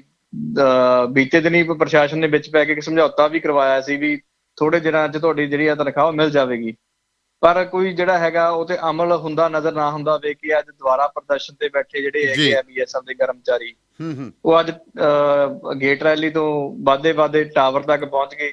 4 ਵਿਅਕਤੀ ਜਿਹੜੇ ਹੈ BSNL ਦੇ ਐਕਸਚੇਂਜ ਉੱਪਰ ਲੱਗੇ ਟਾਵਰ ਦੇ ਉੱਪਰ ਜਾ ਚੜੇ ਨੇ ਤੇ ਉਹ ਪ੍ਰਦਰਸ਼ਨ ਜਾਰੀ ਹੈ। ਹਾਲ ਤੱਕ ਪ੍ਰਸ਼ਾਸਨ ਵੱਲੋਂ ਲਗਾਤਾਰ ਗੱਲਬਾਤ ਕੀਤੀ ਜਾ ਰਹੀ ਹੈ। ਉਧਰ ਜਿਹੜੇ GM ਨੇ ਉਹਨਾਂ ਦਾ ਕਹਿਣਾ ਵੀ ਇਹ ਜਿਹੜੇ ਕੰਟਰੈਕਟ ਬੇਸ ਕਾਮੇ ਨੇ ਇਹਨਾਂ ਦੀ ਅਦਾਇਗੀ ਠੇਕੇਦਾਰ ਨੇ ਕਰਨੀ ਹੈ ਤੇ ਉਹਦਾ ਮਾਮਲਾ ਜਿਹੜਾ ਹੈਗਾ ਕੋਰਟ ਦੇ ਵਿੱਚ ਚੱਲ ਰਿਹਾ, ਇਸ ਕਰਕੇ ਅਸੀਂ ਕੁਝ ਨਹੀਂ ਕਰ ਸਕਦੇ। ਫਿਰ ਵੀ ਉਹਨਾਂ ਵੱਲੋਂ ਵਾਰ-ਵਾਰ ਪੱਤਰ ਵਿਹਾਰ ਕਰਕੇ ਉੱਚ ਅਧਿਕਾਰੀਆਂ ਨੂੰ ਸੂਚਿਤ ਕੀਤਾ ਜਾ ਰਿਹਾ ਹੈ। ਅੱਛਾ ਜੀ, ਵੀ ਉਹਨਾਂ ਦੇ ਪੱਲੇ ਕੁਝ ਨਹੀਂ ਪੈਣਾਗਾ, ਕਹਿਣ ਤੋਂ ਭਾਵ ਵੀ ਠੇਕੇਦਾਰ ਦੇਊਗਾ ਤਾਂ ਠੀਕ ਹੈ, ਨਹੀਂ ਤਾਂ ਗੱਲ ਜੀ ਬਿਲਕੁਲ ਜਿਹੜਾ ਹੈਗਾ ਪੱਲੇ ਪੈਣ ਵਾਲੀ ਦਾ ਜਿਹੜੀ ਗੱਲ ਹੈਗੀ ਹੈ ਜੀ, ਹੁਣ ਜਿਹੜਾ ਕੋਰਟ ਦਾ ਮਾਮਲਾ ਜਿੱਥੇ ਆ ਜਾਂਦਾ ਹੈਗਾ ਉੱਥੇ ਤਾਂ ਕੁਝ ਨਹੀਂ ਵੱਟਿਆ ਜਾਂਦਾ ਜੀ। ਹਾਂਜੀ, ਉੱਥੇ ਹਰ ਇੱਕ ਬੰਦਾ ਪੱਲਾ ਝਾੜ ਜਾਂਦਾ ਹੈ। ਇਹ ਵਿਚਾਰੇ ਜਿਹੜਾ 17 ਮਹੀਨਿਆਂ ਤੋਂ ਤਨਖਾਹਾਂ ਉਡੀਕ ਰਹੇ ਨੇ, ਇਹ ਸੋਚੋ ਵੀ ਇਹਨਾਂ ਦੇ ਘਰ ਕਿਸ ਤਰ੍ਹਾਂ ਚੱਲਦੇ ਹੋਣਗੇ। ਬੜਾ ਔਖਾ, ਬਹੁਤ ਔਖਾ। 4 ਦਿਨ ਆ ਕਰੋਨਾ ਦੇ ਵਿੱਚ ਦੇਖ ਲਓ, ਮਹੀਨਾ ਕੰਮ ਵੀ ਕਈਆਂ ਨੂੰ ਤਨਖਾਹਾਂ ਵੀ ਵੇਲੇ ਕੋਲੇ ਮਿਲ ਜਾਣੀਆਂ ਤੇ ਉਹਨਾਂ ਦਾ ਤੇਲ ਨਿਕਲਿਆ ਪਿਆ। ਇਹਨਾਂ ਦਾ ਦੱਸੋ ਵੀ ਇਹਨਾਂ ਲਈ ਤਾਂ ਕਰੋਨਾ ਆਏ ਨੂੰ ਵੀ 18 ਮਹੀਨੇ ਹੋ ਗਏ। ਬਿਲਕੁਲ ਜੀ ਬਿਲਕੁਲ। ਤੇ ਜਿਹੜਾ ਬੜਾ ਆਪਾਂ ਕਹਿ ਦਈਏ ਵੀ ਪ੍ਰਸ਼ਾਸਨ ਦਾ ਜ਼ੋਰ ਲੱਗਿਆ ਹੋਇਆ ਸੀਗਾ, SP DSP ਮੌਕੇ ਤੇ ਸੀ, ਉਹਨਾਂ ਵੱਲੋਂ ਵੀ ਲਗਾਤਾਰ ਜਿਹੜੇ ਹੈਗੇ ਟਾਵਰ ਦੇ ਚੜੇ ਹੋਏ ਵਿਅਕਤੀਆਂ ਨਾਲ ਗੱਲਬਾਤ ਕੀਤੀ ਜਾ ਰਹੀ ਹੈ। ਤੇ ਫਿਲਹਾਲ ਜਿਹੜਾ ਹੈਗਾ ਇਹਨਾਂ ਨੂੰ ਜਿਹੜਾ ਕੋਈ ਆਪਾਂ ਕਹਿ ਦਈਏ BSNL ਦੇ ਜਿਹੜੇ ਅਧਿਕਾਰੀ ਨੇ ਕੋਈ ਪੱਲਾ ਨਹੀਂ ਫੜਾ ਰਹੇ ਵੀ ਇਹਨਾਂ ਦੀ ਜਿਹੜੀ ਸੁਣਵਾਈ ਹੈ ਉਹ ਕਦੋਂ ਤੱਕ ਹੋਵੇਗੀ। ਜੀ ਇਹ ਹੈ ਜੀ। ਪਰ ਆਪਾਂ ਦੂਜੀ ਗੱਲ ਕਰੀਏ, ਬਠਿੰਡਾ ਕਿਸੇ ਟਾਈਮ ਪੂਰਾ ਗ੍ਰੀਨ ਜ਼ੋਨ ਸੀਗਾ, ਹੁਣ ਬਠਿੰਡਾ ਦੀ ਵਿਵਸਥਾ ਹੀ ਬੜੀ ਵਿਗੜਦੀ ਜਾ ਰਹੀ ਹੈ ਜੀ। ਬਿਲਕੁਲ ਜੀ, ਬਠਿੰਡਾ ਦੇ ਵਿੱਚ ਜਿਹੜੇ ਦੂਜਿਆਂ ਤੋਂ ਸੂਬਿਆਂ ਤੋਂ ਆ ਰਹੇ ਵਿਅਕਤੀ ਨੇ ਉਹਨਾਂ ਨੇ ਇੱਕ ਤਰ੍ਹਾਂ ਨਾਲ ਭੁਚਾਲ ਲਿਆਂਦਾ ਹੈ। ਕਰੋਨਾ ਦੇ ਅੱਜ 7 ਨਵੇਂ ਮਾਮਲੇ ਜਿਹੜੇ ਹੈਗੇ ਆ ਸਾਹਮਣੇ ਆਏ ਨੇ ਜੀ, ਤੇ ਉਹਨਾਂ ਚੋਂ ਇੱਕ ਨਾਬਾਲਗ ਵੀ ਆਪਾਂ ਕਹਿ ਦਈਏ, ਤੇ ਜਿਹੜਾ ਹੈਗਾ ਇਹ ਦੂਜੇ ਸੂਬਿਆਂ ਤੋਂ ਪਰਤੇ ਸੀ ਜਿਨ੍ਹਾਂ ਨੂੰ ਪਹਿਲਾਂ ਕੁਆਰੰਟਾਈਨ ਕੀਤਾ ਹੋਇਆ ਸੀਗਾ, ਤੇ 1-2 ਵਿਅਕਤੀ ਜਿਹੜੇ ਇਹਨਾਂ ਦੇ ਸੰਪਰਕ ਚ ਆਏ ਸੀ ਜਿਹੜੇ ਪੋਜ਼ਿਟਿਵ ਸੀ ਉਹਨਾਂ ਦੇ ਨਾਲ ਸੰਬੰਧਿਤ ਨੇ। ਤੇ ਫਿਲਹਾਲ ਜਿਹੜਾ ਹੈਗਾ ਪ੍ਰਸ਼ਾਸਨ ਪੂਰਾ ਅਲਰਟ ਤੇ ਹੈ। ਜਿਹੜਾ ਹੈਗਾ 34 ਮਾਮਲੇ ਹਲੇ ਐਕਟਿਵ ਨੇ, ਨਾਲ ਹੁੰਦੇ ਮਰੀਜ਼ ਠੀਕ ਵੀ ਹੁੰਦੇ ਵਾਪਸ ਪਰਤ ਰਹੇ ਨੇ ਜੀ।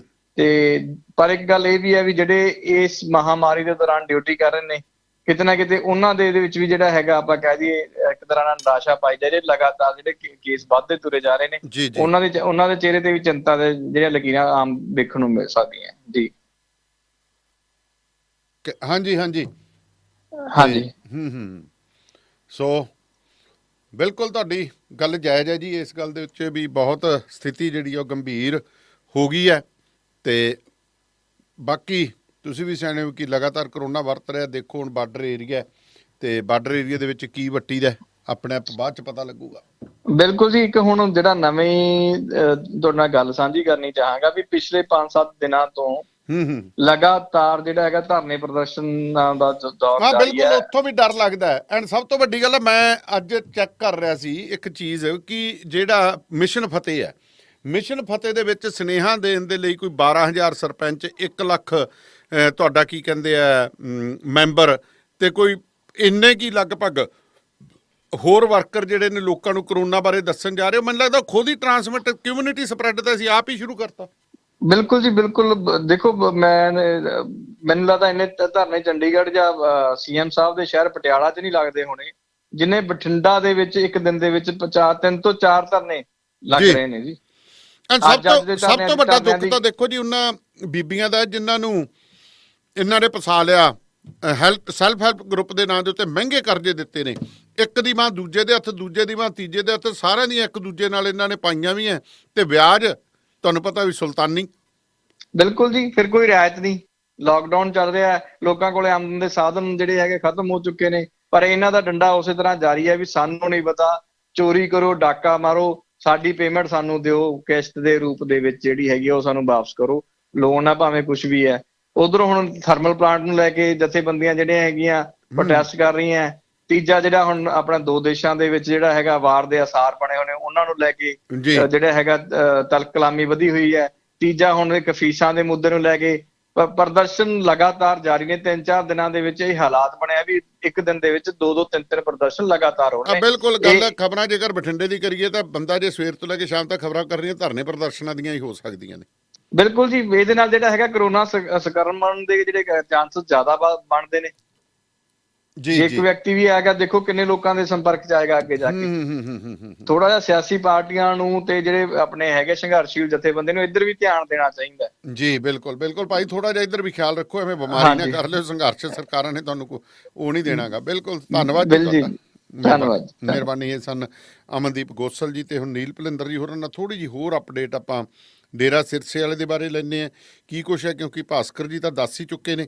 ਸੋ ਭਾਸਕਰ ਜੀ ਤੋਂ ਬਾਅਦ ਨੀਲ ਭਲਿੰਦਰ ਹੋਰਾਂ ਦੇ ਨਾਲ ਆਪਾਂ ਰਾਬਤਾ ਕਾਇਮ ਕਰਕੇ ਹੋਰ ਅਪਡੇਟਸ ਲੈਂਦੇ ਹਾਂ, ਕਿਉਂਕਿ ਦੇਖੋ ਚੰਡੀਗੜ੍ਹ ਦੇ ਵਿੱਚ ਬਹੁਤ ਜ਼ਿਆਦਾ ਡਿਵੈਲਪਮੈਂਟਸ ਹੁੰਦੀਆਂ ਨੇ। ਤਾਂ ਨੀਲ ਭਲਿੰਦਰ ਜੀ ਸਤਿ ਸ਼੍ਰੀ ਅਕਾਲ। ਸਤਿ ਸ਼੍ਰੀ ਅਕਾਲ ਜੀ। ਨੀਲ ਭਲਿੰਦਰ ਜੀ, ਬੇਸ਼ੱਕ ਅਸੀਂ ਮਾਮਲੇ ਨੂੰ ਹਲਕਾ ਜਿਹਾ ਡਿਸਕਸ ਕੀਤਾ ਹੈ, ਮੇਰੇ ਨਾਲ ਭਾਸਕਰ ਸਾਹਿਬ ਜੁੜੇ ਹੋਏ ਸੀਗੇ। ਮੈਂ ਚਾਹਾਂਗਾ ਕਿ ਦੇਖੋ ਬੜੀਆਂ SIT ਹੈ, ਉਹਨਾਂ ਨੇ ਜਿਵੇਂ ਕਿਹਾ ਕਿ ਇਹ ਖੱਟੜਾ ਸਾਹਿਬ ਵਾਲੀ SIT ਨੇ ਨਾਮਜ਼ਦ ਕੀਤੇ ਨੇ। ਅੱਜ ਰੀਕਨਸਟਰਕਟ ਕੀਤਾ ਗਿਆ ਕੱਲ ਸਾਰੇ ਸੀਨ ਨੂੰ, ਬੇਅਦਬੀ ਦੇ ਨੂੰ ਉੱਥੇ ਲਿਜਾ ਕੇ ਉਹੀ 7 ਬੰਦੇ ਦੁਬਾਰ ਤੋਂ ਫੜ ਲਏ ਨੇ। ਤੁਸੀਂ ਕਿਸ ਤਰ੍ਹਾਂ, ਕਿਹੜੇ ਨਜ਼ਰੀਏ ਨਾਲ ਦੇਖਦੇ ਹੋ ਜੋ ਅੱਜ ਰਾਮ ਰਹੀਮ ਦਾ ਇਸ ਦੇ ਵਿੱਚ ਨਾਮਜ਼ਦ ਕਰ ਦੇਣਾ? ਪਹਿਲਾਂ ਇੱਕ ਚਰਚਾ ਹੋਈ ਸੀ ਆਪਣੇ ਗਰੁੱਪ ਦੇ ਵਿੱਚ ਵੀ, ਸੁਖਬੀਰ ਸਿੰਘ ਬਾਦਲ ਹੋਰ ਵੀ ਨਾਮਜ਼ਦ ਹੋ ਗਏ ਨੇ, ਪਰ ਉਹ ਇੱਕ ਚਰਚਾ ਇਹ ਸੀਗੀ ਕਿ ਜਿਹੜੇ ਜੱਜ ਸਾਹਿਬਾਨ ਇਸ ਕੇਸ ਦੀ ਸੁਣਵਾਈ ਕਰ ਰਹੇ ਸੀ ਉਹ ਬੜੇ ਨਜ਼ਦੀਕੀ ਸੀ ਪਰਿਵਾਰ ਦੇ, ਕਿਉਂਕਿ ਉਹ ਦਮਾਦ ਸੀਗੇ ਇਹਨਾਂ ਦੇ, ਦਮਾਦ ਨੇ ਇਹਨਾਂ ਦੇ ਪਰਿਵਾਰ ਨਾਲ ਜੁੜੇ ਹੋਏ ਇੱਕ ਪੁਰਾਣੇ ਵਿਅਕਤੀ ਦੇ ਜੀ। ਤੋ ਹੁਣ ਰਾਮ ਰਹੀਮ ਦਾ ਮਾਮਲਾ ਆ ਗਿਆ, ਪ੍ਰੋਡਕਸ਼ਨ ਵਾਰੰਟ ਤੇ ਪੰਜਾਬ ਚ ਲਿਆਉਣਾ ਤਾਂ ਆ ਬੈਲ ਮੁਝੇ ਮਾਰ ਵਾਲੀ ਗੱਲ ਹੋ ਸਕਦੀ ਹੈ। ਕੀ SIT ਸਨਾਰੀਆ ਜੇਲ੍ਹ ਜਾਏਗੀ? ਕੀ ਸਥਿਤੀ ਬਣੇਗੀ? ਦੇਖੋ, ਚਾਹੇ ਸਨਾਰੀਆ ਜੇਲ੍ਹ ਜਾ ਆਵੇ SIT ਤੇ ਚ, ਭਾਵੇਂ ਡੇਰਾ ਸਿਰਸਾ ਜਾਇਆ ਆਵੇ, ਭਾਵੇਂ ਉਹ ਗੁਫਾਵਾਂ ਚ ਜਾਇਆ ਆਵੇ, ਗੱਲ ਇਹ ਹੈ ਕਿ ਇਹ ਜੋ ਕੁਝ ਹੋਇਆ ਹੈ ਇਸ ਦੇ ਐਡੇ ਜ਼ਿਆਦਾ ਪ੍ਰਚਾਰ ਦਾ ਕੋਈ ਤੁਕ ਸਮਝ ਨਹੀਂ ਆ ਰਿਹਾ ਹੈ। ਇਹ ਉਹੀ ਸਿਚੁਏਸ਼ਨ ਹੈ 2015 ਚ ਜਦੋਂ ਨਵੀਂ ਖੱਟੜਾ ਸਾਹਿਬ ਦੀ ਅਗਵਾਈ ਚ SIT ਬਣਾਈ ਸੀ ਤੇ ਜਦੋਂ ਪਹਿਲੀ ਵਾਰ ਇਹ ਬੰਦੇ ਗ੍ਰਿਫਤਾਰ ਕੀਤੇ ਗਏ ਸੀ, ਜਿਨ੍ਹਾਂ ਚ ਮਹਿੰਦਰਪਾਲ ਬਿੱਟੂ ਵੀ ਕੀ ਅਕਿਊਜ਼ਡ ਸ਼ਾਮਲ ਸੀ। ਸੋ ਉਸ ਚੀਜ਼ ਨੂੰ 2-3 ਸਾਲ ਠੰਡੇ ਰਹਿ ਕੇ ਦੁਬਾਰਾ ਚੋਣਾਂ ਦੇ ਨੇੜੇ ਜਾ ਕੇ ਦੁਬਾਰਾ ਫਿਰ ਫਰੋਲਣਾ, ਨੰਬਰ 1। ਨੰਬਰ 2, ਸਾਡਾ ਮੀਡੀਆ ਇੱਕ ਬਰਾਬਰ ਦੀ ਇੱਕ ਜ਼ਿੰਮੇਵਾਰੀ ਜਿਹੜੀ ਲੋਕਾਂ ਨੂੰ ਮਿਸਲੀਡ ਕਰਨ ਚ ਨਿਭਾ ਰਿਹਾ ਹੈ, ਉਹ ਇਹ ਨਿਭਾ ਰਿਹਾ ਹੈ ਕਿ ਉਹ ਇਹ ਕਹਿ ਰਿਹਾ ਹੈ ਕਿ ਦੇਖੋ ਜੀ ਉਹਨਾਂ ਨੇ ਕਬੂਲ ਕਰ ਲਿਆ ਸਾਰਾ ਕੁਝ, ਆਪਣਾ ਗੁਨਾਹ। ਜਿਹੜੇ ਬੰਦੇ ਫੜੇ ਨੇ 7 ਚੋਂ 5 ਨੇ ਜੀ, 2 ਬੰਦੇ ਤਾਂ ਪਹਿਲਾਂ ਜ਼ਮਾਨਤਾਂ ਲੈ ਚੁੱਕੇ ਸੀਗੇ ਇਸੇ ਕੇਸ 'ਚ, ਸੇਮ ਕੇਸ 'ਚ, ਸ਼ਕਤੀ ਸਿੰਘ ਤੇ ਸਨੀ ਜੀ, ਤੇ ਉਹ ਪੰਜਾਂ ਨੇ ਕਬੂਲ ਕਰ ਲਿਆ। ਉਹਨਾਂ ਨੇ ਕਬੂਲ ਨਹੀਂ ਕੀਤਾ ਜੀ, ਇਹ SIT ਕਹਿ ਰਹੀ ਹੈ ਕਿ ਉਹਨਾਂ ਨੇ ਕਬੂਲ ਕਰ ਲਿਆ। ਤੇ ਉਹਨਾਂ ਦਾ ਕਬੂਲਨਾਮਾ ਜਿਹੜਾ ਐਡਮਿਟੇਬਲ ਨਹੀਂ ਹੈਗਾ ਕੋਰਟ ਦੇ ਵਿੱਚ। ਪਹਿਲਾਂ ਵੀ ਇਹੀ ਕੁਝ ਹੋਇਆ ਸੀ, ਇਹ ਕਿਹਾ ਗਿਆ ਸੀ ਕਿ ਉਹਨਾਂ ਨੇ ਕਬੂਲ ਕਰ ਲਿਆ। ਬਾਅਦ ਚ ਜਿਹੜੀ ਆਲਟੋ ਕਾਰ ਹੈ ਉਹ ਵੀ ਜਿਹੜੀ ਬਾਅਦ ਚ ਖਰੀਦੀ ਹੋਈ ਪਾਈ ਗਈ, ਜਿਹੜੀ ਉਹਨੂੰ ਸ਼ਕਤੀ ਸਿੰਘ ਦੇ ਭਰਾ ਦੀ ਸੀ, ਰਵਿੰਦਰ ਸਿੰਘ ਦੀ। ਤੇ ਮੁੜ ਕੇ ਅੱਛਾ ਹੁਣ ਦੁਬਾਰਾ ਰੀਕਨਸਟਰਕਟ ਕਰਨਾ, ਰੀਕਨਸਟਰਕਟ ਦਾ ਬੜੀ ਵਾਰ ਕੇਸ ਹੁੰਦੇ ਨੇ। ਰੀਕਨਸਟਰਕਟ ਦਾ ਜਿਹੜਾ ਹੈਗਾ ਉਹਨਾਂ ਨੇ ਜਿਹੜਾ ਕਾਨਪੁਰ ਦੇ ਵਿੱਚ ਉਹਨੇ BJP ਦੇ ਲੀਡਰ ਨੇ ਜਿਹੜਾ ਉਹ ਚੋਬੇ ਨੇ ਜਿਹੜੇ 8 ਪੁਲਿਸ ਵਾਲੇ ਮਾਰੇ ਨੇ, ਤਾਂ ਉਹ ਵੀ ਰੀਕਨਸਟਰਕਟ ਹੋ ਗਿਆ। ਇੱਕ ਉਹਦਾ ਜਿਹੜਾ ਫੜਿਆ ਗਿਆ, ਜਿਹੜਾ ਉਹਦਾ ਗੁਰਗਾ ਫੜਿਆ ਗਿਆ, ਉਹਨੇ ਦੱਸਿਆ ਕਿ ਟਿਪ ਆਫ ਮਿਲੀ ਸੀਗੀ ਪੁਲਿਸ ਤੋਂ। ਰੀਕਨਸਟਰਕਟ ਹੋਣਾ ਜਿਹੜਾ ਕੇਸ ਸੋਲਵ ਹੋਣ ਦਾ ਮਤਲਬ ਨਹੀਂ ਹੁੰਦਾ। ਇਹ ਬੜੀ ਕਮੀ ਹੈ ਕ੍ਰਾਈਮ ਰਿਪੋਰਟਿੰਗ ਤੇ ਲੀਗਲ ਰਿਪੋਰਟਿੰਗ ਨਾ ਕਰਦੇ ਹੋਣ ਸਦਕਾ ਜਿਹੜੇ ਵਿਚਾਰੇ ਸਾਡੇ ਪੱਤਰਕਾਰ ਦੋਸਤ ਇਸ ਤਰ੍ਹਾਂ ਦਾ ਮਿਸਲੀਡਿੰਗ ਜਿਹੜਾ ਫੈਲਾ ਰਹੇ ਨੇ, ਉਹ ਬਿਲਕੁਲ ਗਲਤ ਹੈ। ਦੂਜੀ ਗੱਲ ਦੇਖੋ, ਇਹੀ ਚੀਜ਼ ਅੱਜ ਤੋਂ 3 ਸਾਲ ਪਹਿਲਾਂ ਹੋਈ ਹੁੰਦੀ, ਕਿਉਂਕਿ ਇਹ ਸਾਰੀਆਂ ਚੀਜ਼ਾਂ ਕੋਰਟ 'ਚ ਸਾਬਤ ਕਰਨੀਆਂ ਨੇ। ਕੋਰਟ 'ਚ ਸਾਬਤ ਕਰਨਾ ਖਾਲਾ ਜੀ ਦਾ ਵਾੜਾ ਨਹੀਂ। ਕੋਰਟ 'ਚ ਸਾਬਤ ਨਾ ਹੋਈਆ ਤੇ ਬੰਦੇ ਬਰੀ ਹੁੰਦੇ ਨੇ। ਤੇ ਅੱਜ ਤੋਂ 15 ਮਹੀਨੇ ਰਹਿ ਗਏ ਨੇ ਚੋਣਾਂ ਦੇ ਵਿੱਚ, ਅੱਜ ਇਹ ਕੰਮ ਦੁਬਾਰਾ ਸ਼ੁਰੂ ਹੋਇਆ। ਕੋਈ ਯਕੀਨੀ ਤੌਰ ਤੇ ਨਹੀਂ ਕਹਿ ਸਕਦਾ ਕਿ 15 ਮਹੀਨਿਆਂ ਦੇ ਅੰਦਰ ਟ੍ਰਾਇਲ ਨਿਬੜ ਜਾਏਗਾ। ਟ੍ਰਾਇਲ ਨਿਬੜਨਾ ਨਹੀਂ, ਇਸ ਬਹਾਨੇ ਨਾਲ ਚੋਣਾਂ ਲੜੀਆਂ ਜਾਣਗੀਆਂ। ਦੇਖੋ ਜੀ, ਅਸੀਂ ਬੰਦੇ ਫੜਨੇ ਸ਼ੁਰੂ ਕਰਤੇ ਆ, ਅਸੀਂ ਸਿਰਸੇ ਵਾਲਾ ਵੀ ਵਿੱਚ ਪਾ ਲਿਆ। 2007 ਦੇ ਵਿੱਚ ਸਲਾਮਤਪੁਰੇ ਡੇਰੇ ਦੇ ਵਿੱਚ ਜਦੋਂ ਇਸੇ ਸਿਰਸੇ ਵਾਲੇ ਨੇ ਸਵਾਂਗ ਰਚਿਆ ਸੀ, ਉਦੋਂ ਵੀ ਜਿਹੜਾ ਹੈਗਾ ਇਸ ਨੂੰ ਨਾਮਜ਼ਦ ਕੀਤਾ ਗਿਆ ਸੀ। ਉਸ ਨੂੰ ਨਾਮਜ਼ਦ ਕਰਕੇ ਉਹਦੀ ਬਾਹ ਮਰੋੜ ਕੇ ਇਸੇ ਅਕਾਲੀ ਦਲ ਨੇ 2009 ਚ ਵੀ ਵੋਟਾਂ ਲਈਆਂ, 2012 ਚ ਵੀ ਵੋਟਾਂ ਲਈਆਂ, 2014 ਜਦ ਤੱਕ ਇਹ ਫੜਿਆ ਗ੍ਰਿਫਤਾਰ ਹੋ ਕੇ ਬਲਾਤਕਾਰ ਕੇਸ ਚ ਅੰਦਰ ਨਹੀਂ ਗਿਆ। ਇਹਦੀ ਉਸ ਕੇਸ ਚ ਬਾਹ ਮਰੋੜ ਕੇ ਤੁਹਾਡੇ ਬਠਿੰਡੇ ਹੀ ਚੱਲਦਾ ਰਿਹਾ ਕੇਸ ਇੱਕ ਜਿਹੜੀ ਬਿਲਕੁਲ ਉੱਥੇ ਬੜੇ ਡਰਾਮੇ ਹੋਏ ਨੇ, ਬਹੁਤ ਕੁਝ ਹੋਇਆ। ਅਕਾਲੀ ਦਲ ਦੇ ਬੰਦੇ ਹੀ ਪਰਚਾ ਦਰਜ ਕਰਾਉਂਦੇ ਨੇ ਤੇ ਮੁੜ ਕੇ ਵਾਪਸ ਵੀ ਲਿਆ ਜਾਂਦਾ।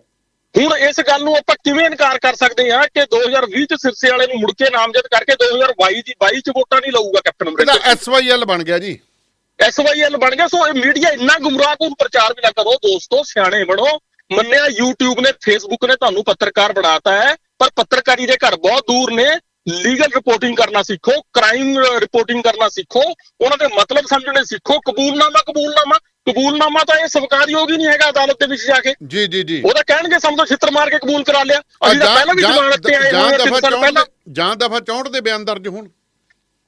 ਮੈਂ ਕੀ ਕਹਿ ਰਿਹਾ ਜੀ, ਆਈ ਵਾਸ਼ ਹੋ ਰਹੀ ਹੈ।